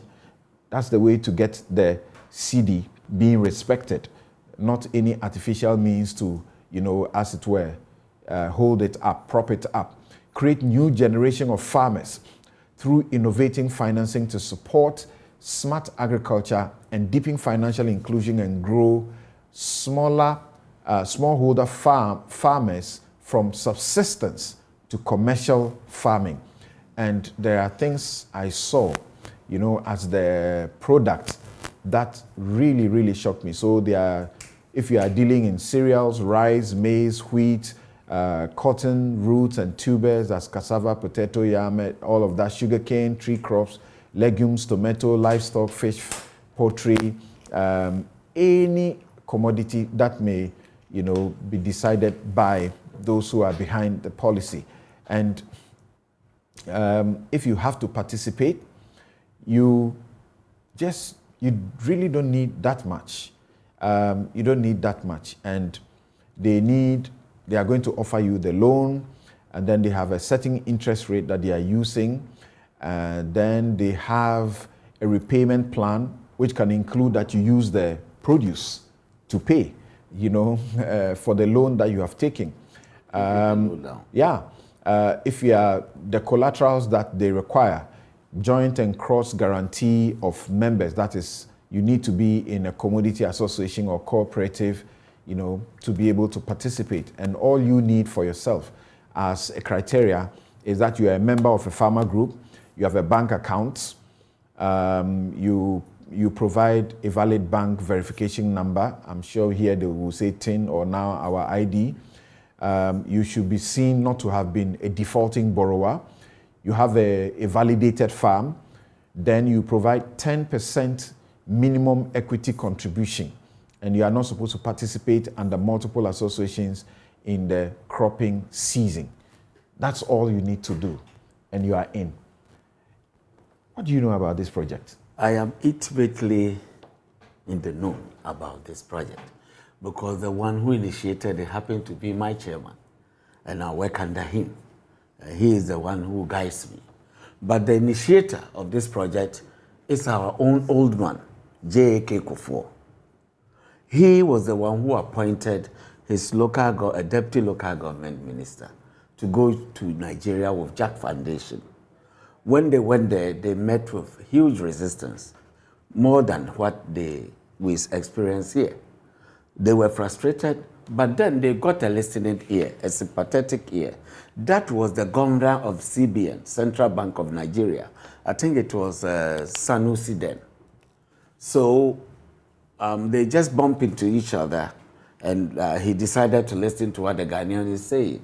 That is Honorable Juma Odum. And so he poured his heart out to Sanusi as the governor of the Central Bank of Nigeria. I said, do you think this can be done? Juma Odum was minister in Kufuor's regime. Yeah, he was a deputy minister. Deputy minister. And Kufuor co-opted him to go to Nigeria. Okay. And he got involved with Sanusi, who was then the governor of the Central Bank. And that man threw a challenge to Mr. Odum that, do you think it can be done? I said, yes. So he said, okay, put government aside. CBN will partner you to do this. So Odum started gathering all over the country intelligence, going to the governors and talking to them. And the result is what we see today. So the initiative started by Odum in Nigeria was anchored by the Central Bank of Nigeria. And what they did was that quietly they galvanized the farmers together, and over the years made the farmers grow and grow and grow. Then when they realized that the time has come, they brought it to the notice of the president, that is Buhari, and then he closed the borders against importation of certain commodities, rice being one of it. And so immediately there was a huge demand for local rice. He closed the borders, you are saying there was a ban. He closed the borders. He banned the importation of rice and sugar and others. And then immediately they started looking inward for what was available. And so within 3 months, all rice, even a kilo of rice could not be gotten. This is why we found the Nigerians in the country, in Ghana here, looking for paddy rice to take in, because that is allowed. They don't allow made rice, but paddy rice is allowed. So the experiment Odum did worked well because it was in consonance with the government. And the presidency came in after the Bank of Nigeria has taken it over. This is what we have been advocating, that we cannot do it alone. It is not possible.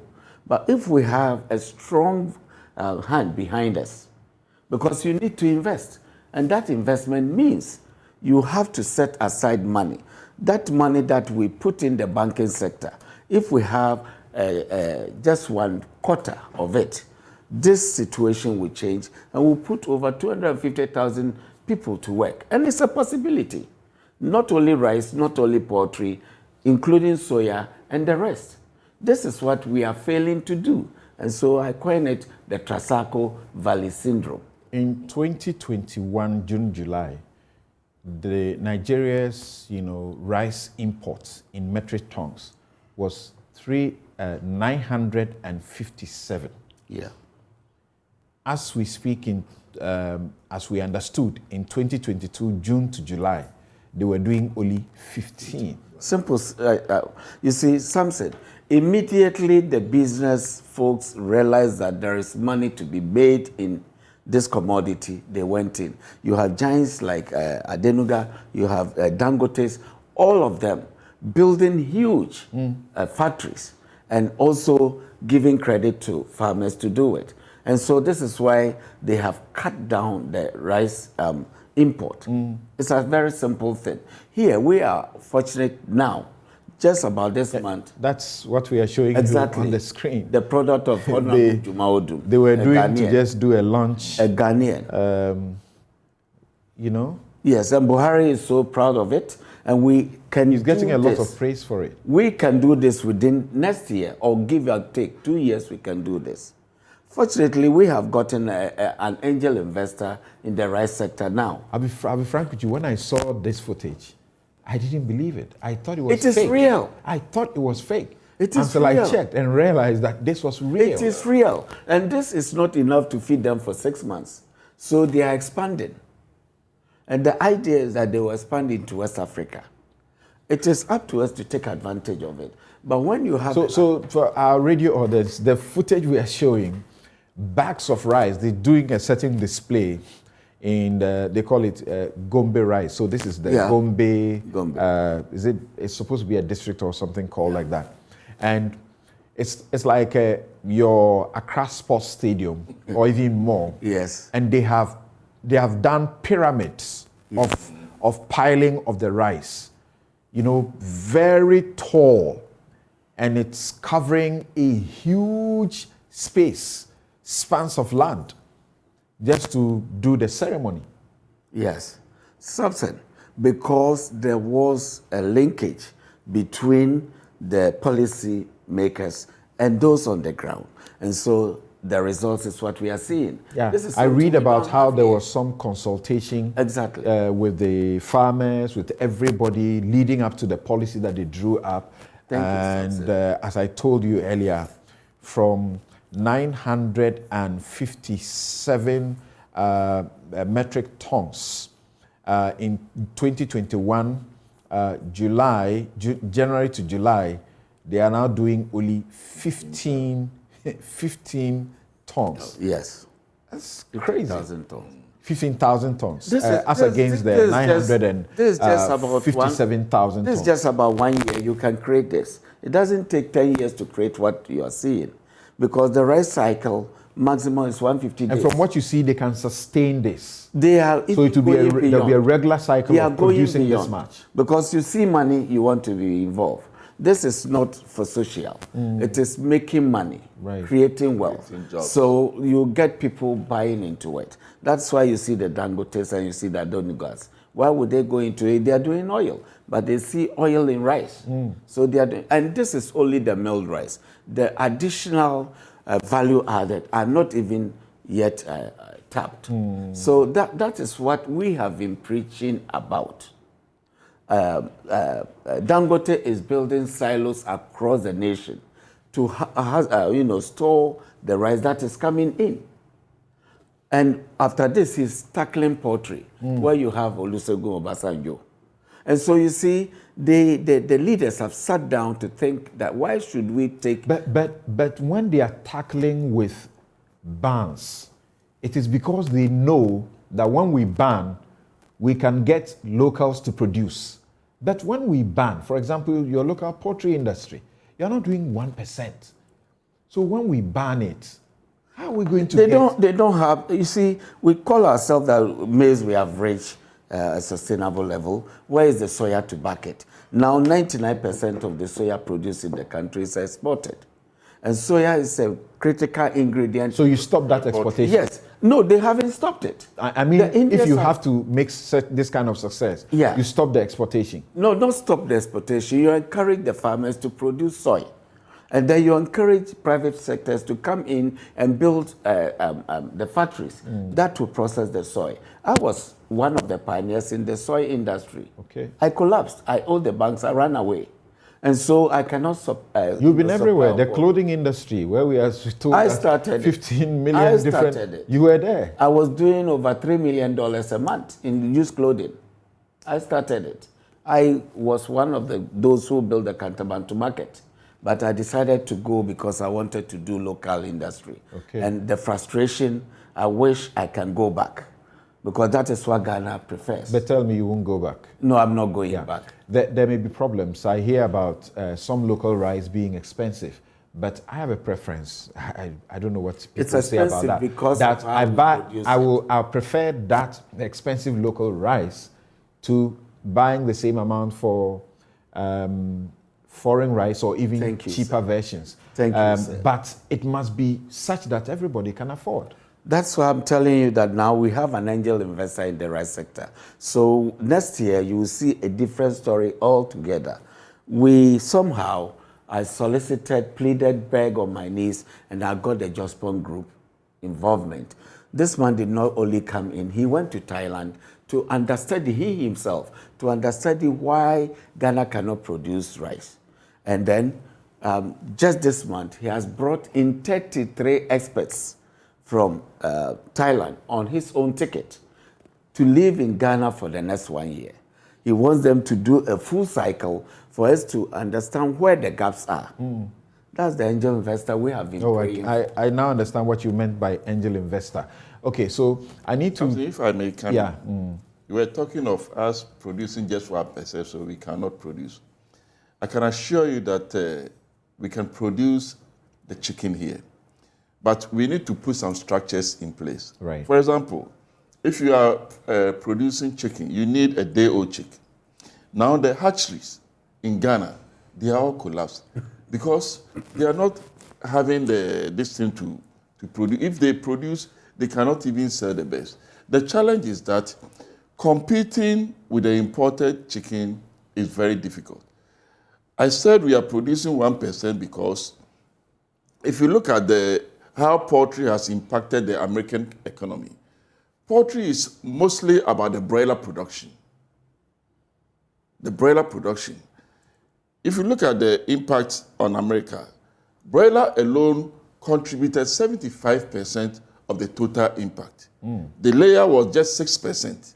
So because of the cheap products that have been imported into the country, and because we cannot compete in terms of pricing, it has pushed all the poultry farmers to produce eggs. Yeah. So if we put the structures in place. But when you say that, and that is a matter of a fact, that 80% of poultry ventures in Ghana have folded up due to the importation of frozen chicken, then it means your industry is dead. It's not only due to the high cost of feed. I was telling you that a ton of feed, which was 1,500, is now 6,700 Ghana cedis. So the farmer will use it, produce the eggs, he sells the eggs, it cannot even pay for the feed. So you realize that the farmer is piling up debts upon debts. And in the end, he will just sell the birds and refuse to go in for day-old chicks. Day-old chicks, that was 5 cedis. I tell you today, it's 25 cedis per a day-old chick. So we need to put some measures in place to regulate whatever we are doing so that it will give us a comfort to also produce. All right. I'll take a break here, and then when I return, I'm going to Mr. Abraham Kumsin. I will speak to Tony Senaya, Hosman Shoes, and then Dr. Priscilla Chumeciba will also assist us. She's listening and making notes of these difficulties, and she will help us to unravel what it takes at the bigger level, at the state level, because you can appreciate that this is what is required. And I was asking them why they are not all signing up to one district, one factory. We have had stories of some of those who are in there, and a lot has to be done to make sure that those are sustainable, because as it is now, some of the stories from some of them doesn't look good. They seem to be piling debts rather than in a trajectory to grow. Be right back. This is Newsfile. It's your most authoritative news analysis platform, and my guests are Yao Edupoku, Chairman, Competitive African Rice Platform, Ghana chapter under the ECOWAS Rice Observatory, Abuja, ECOWAS Secretariat. Victor Oponeje is National Chairman, Ghana National Association of Poultry Farmers. The two of them are here in the studio. Tony Senaya is CEO, Hosman Shoes. Gideon Abuaje, Chief Operating Officer, you heard him a while ago, of Dragon Group of Companies and Agribusiness Expert. Alistair, of course, I almost forgot about Alistair Jimate, who is Public Affairs Manager, Blue Skies Products Ghana.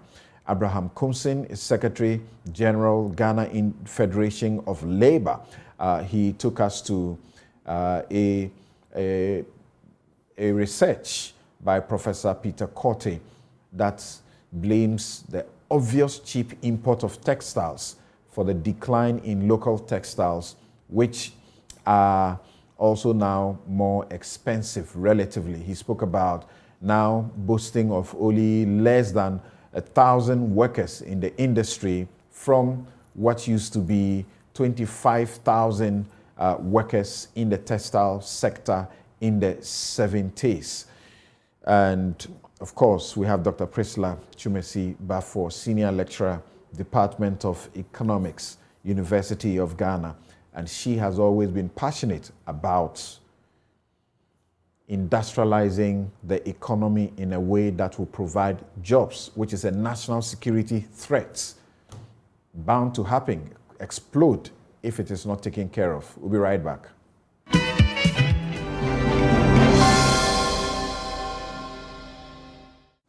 You're welcome back. This is Newsfile. It's your most authoritative news analysis platform.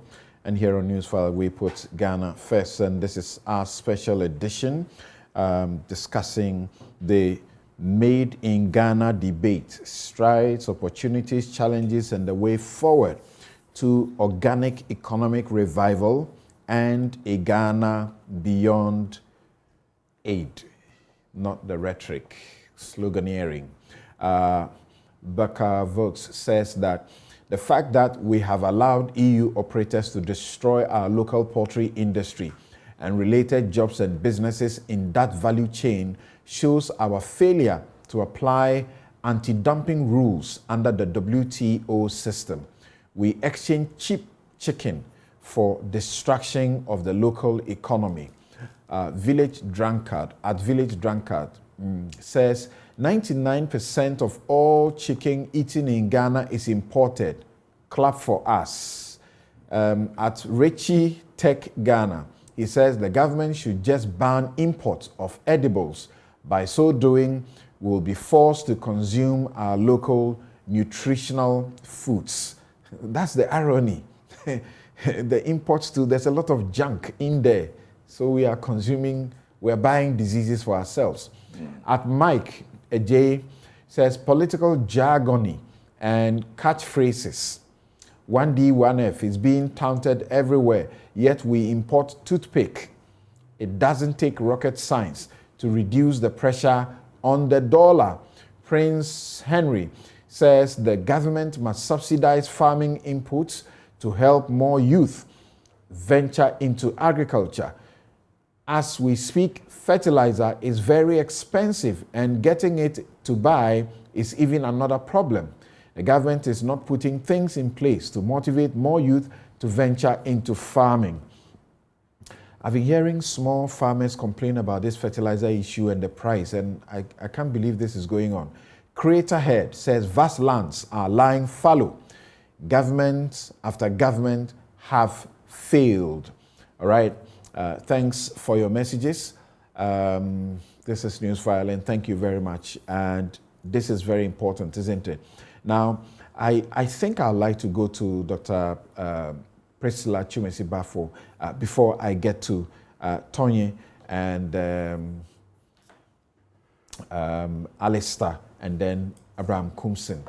This story that we are talking about, where Nigeria, where there was, a federal government ban on 41 imported items in 2015, rice included. The ban stopped them from accessing, a lot of things. The government banned the importation through the land borders and kept a hefty 70% tariff on imports coming through their ports. So aside the ban, this is what was going on. Then as a result of the government's drive to improve the local production of rice, significant growth was recorded, and you saw local rice production in 2021 was estimated at 5.229 million metric tons, the highest annual rice harvest on record. We are told that the Nigeria's rice imports from the Thai Rice Importers Association, one of the largest rice importers in the world, fell by 98.4% to 15 metric tons. Are there any lessons here for Ghana, Doc?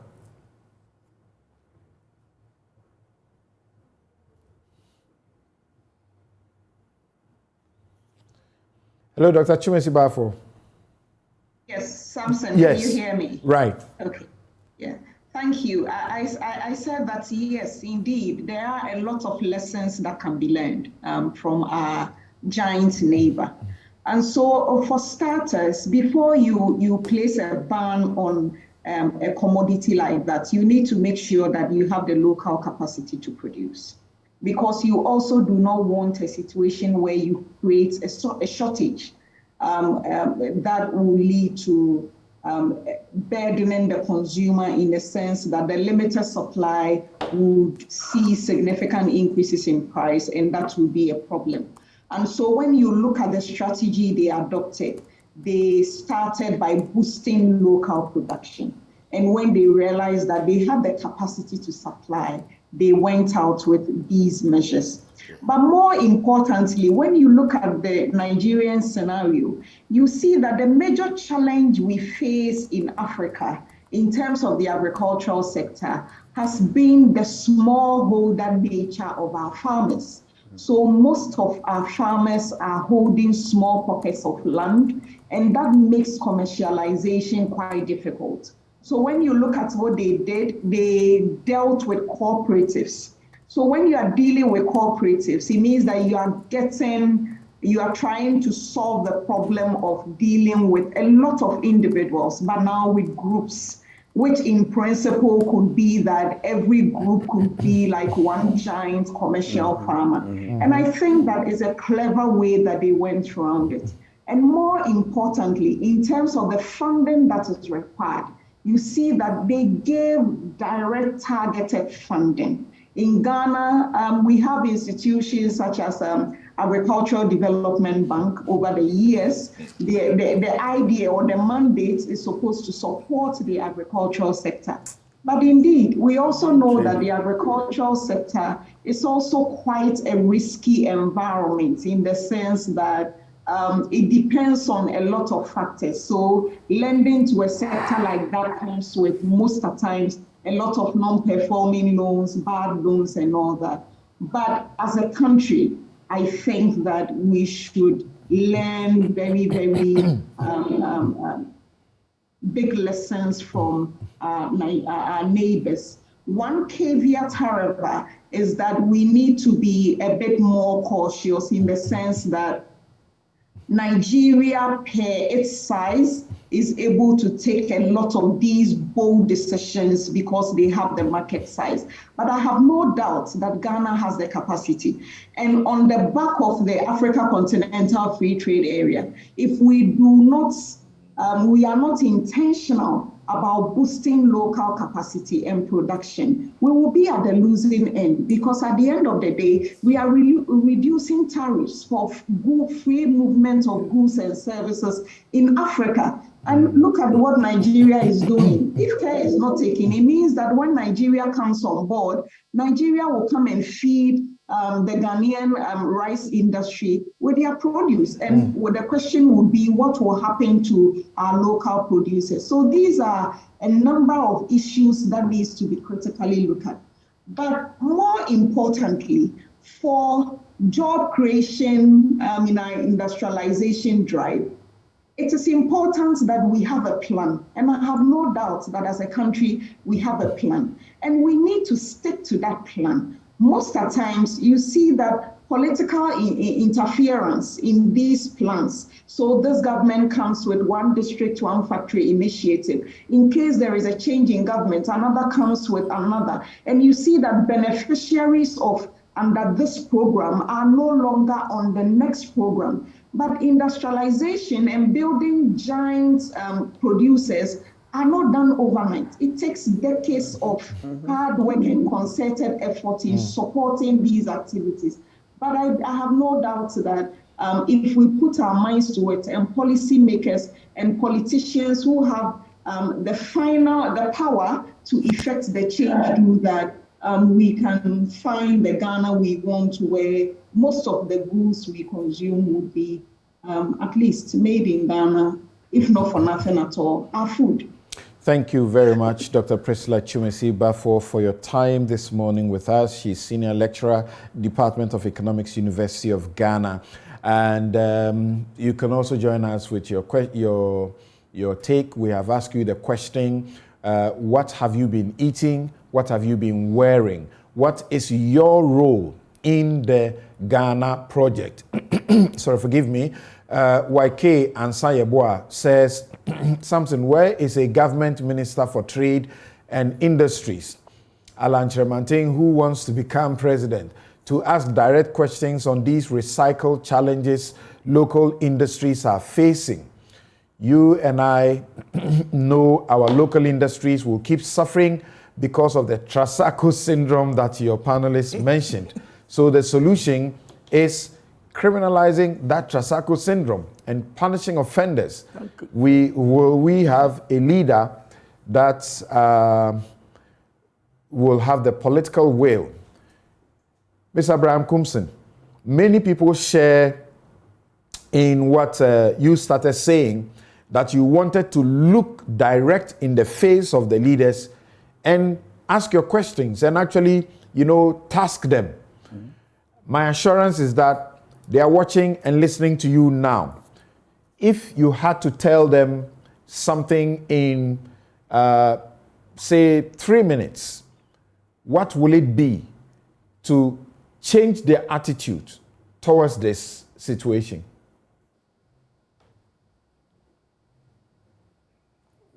Please unmute your mic.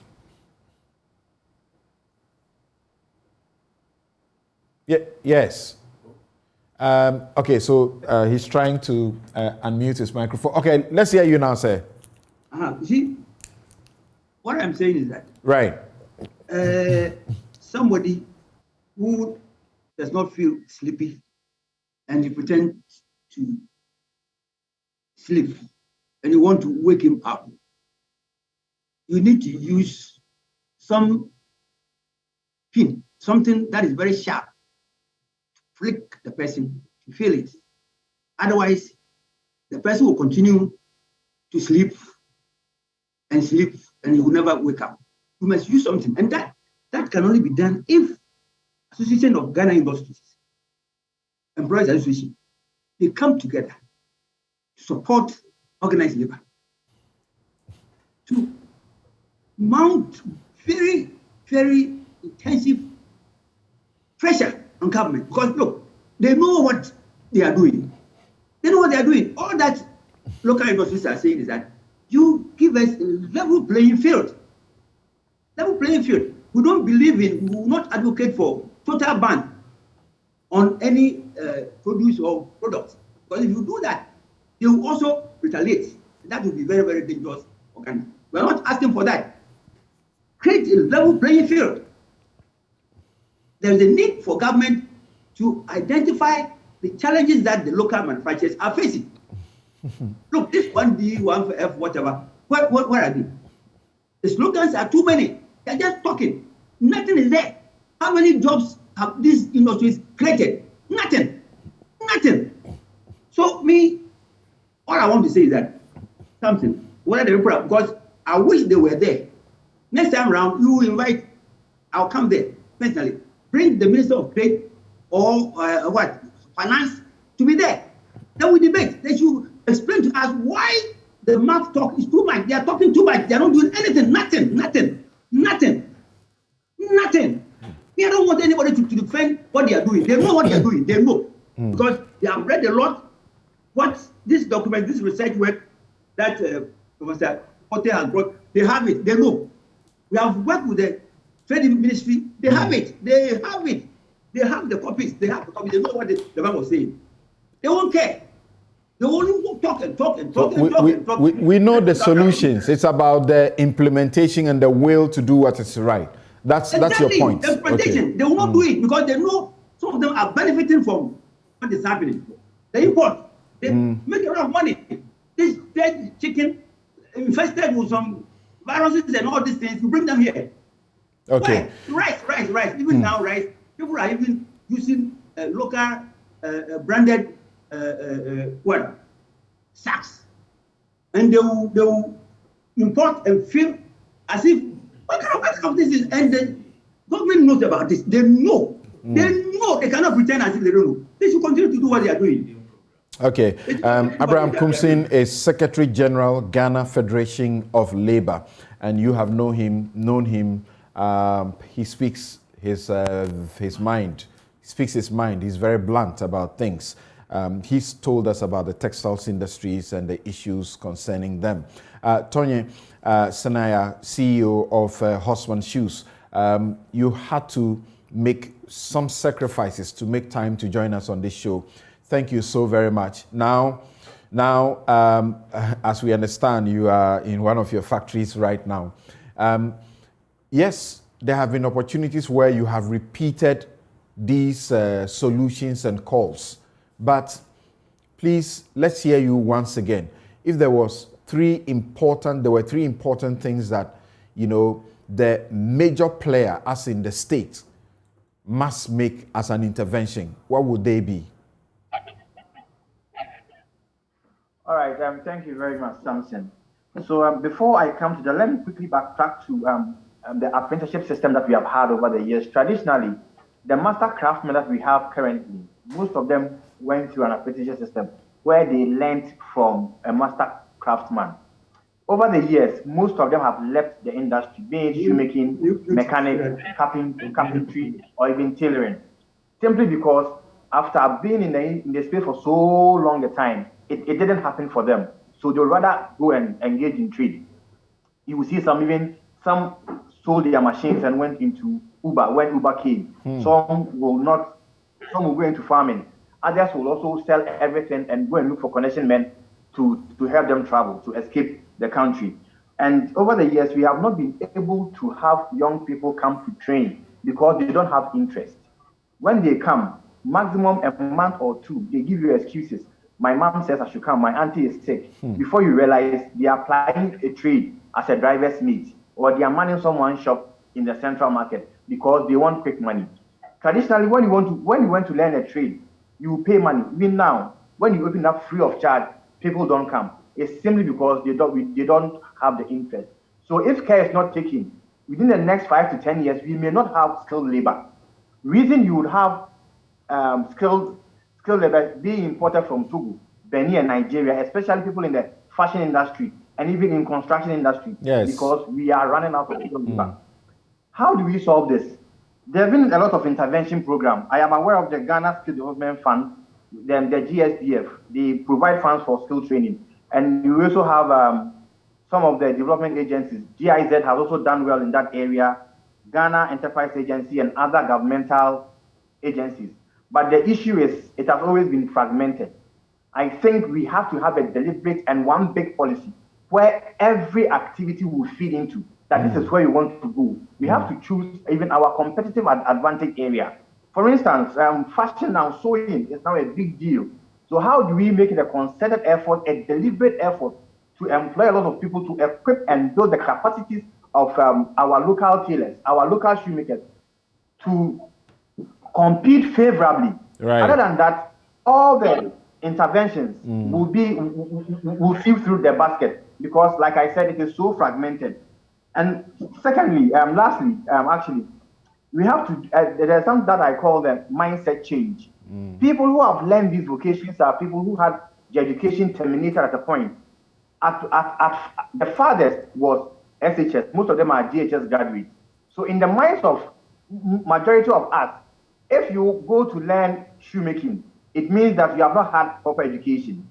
So not until we change that mindset from parents to students to the entire Ghanaian society, we will not attract quality of people to come into the vocational and technical space, lest they will be targeted that they could not make it to the grammar schools. Right. So that mindset approach is also very, very important. And we have to retool and rebrand the technical and vocational training institute to attract the best of students, not necessarily people who couldn't make it to their first choice schools. Okay.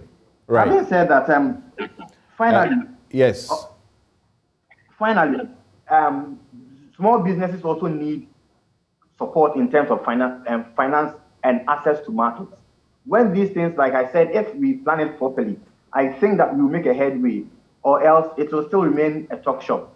Thank you very much. Thank you very much, Tonya Senaya, who is the CEO of Hosman. Now let's go to Alistair to see if he says the market is there, the capacity is there, support is what is required.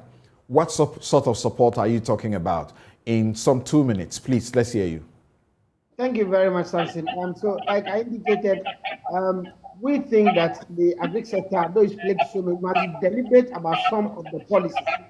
And one of them is about the provision of inputs. And I'm sure the other panelists have highlighted the fact that some 3 years ago, a bag of NPK was costing 195 Ghana cedis. Currently, it's almost 500 Ghana cedis and beyond. So it makes it very difficult for people within the sector to be able to compete, like Senaya said, very favorably.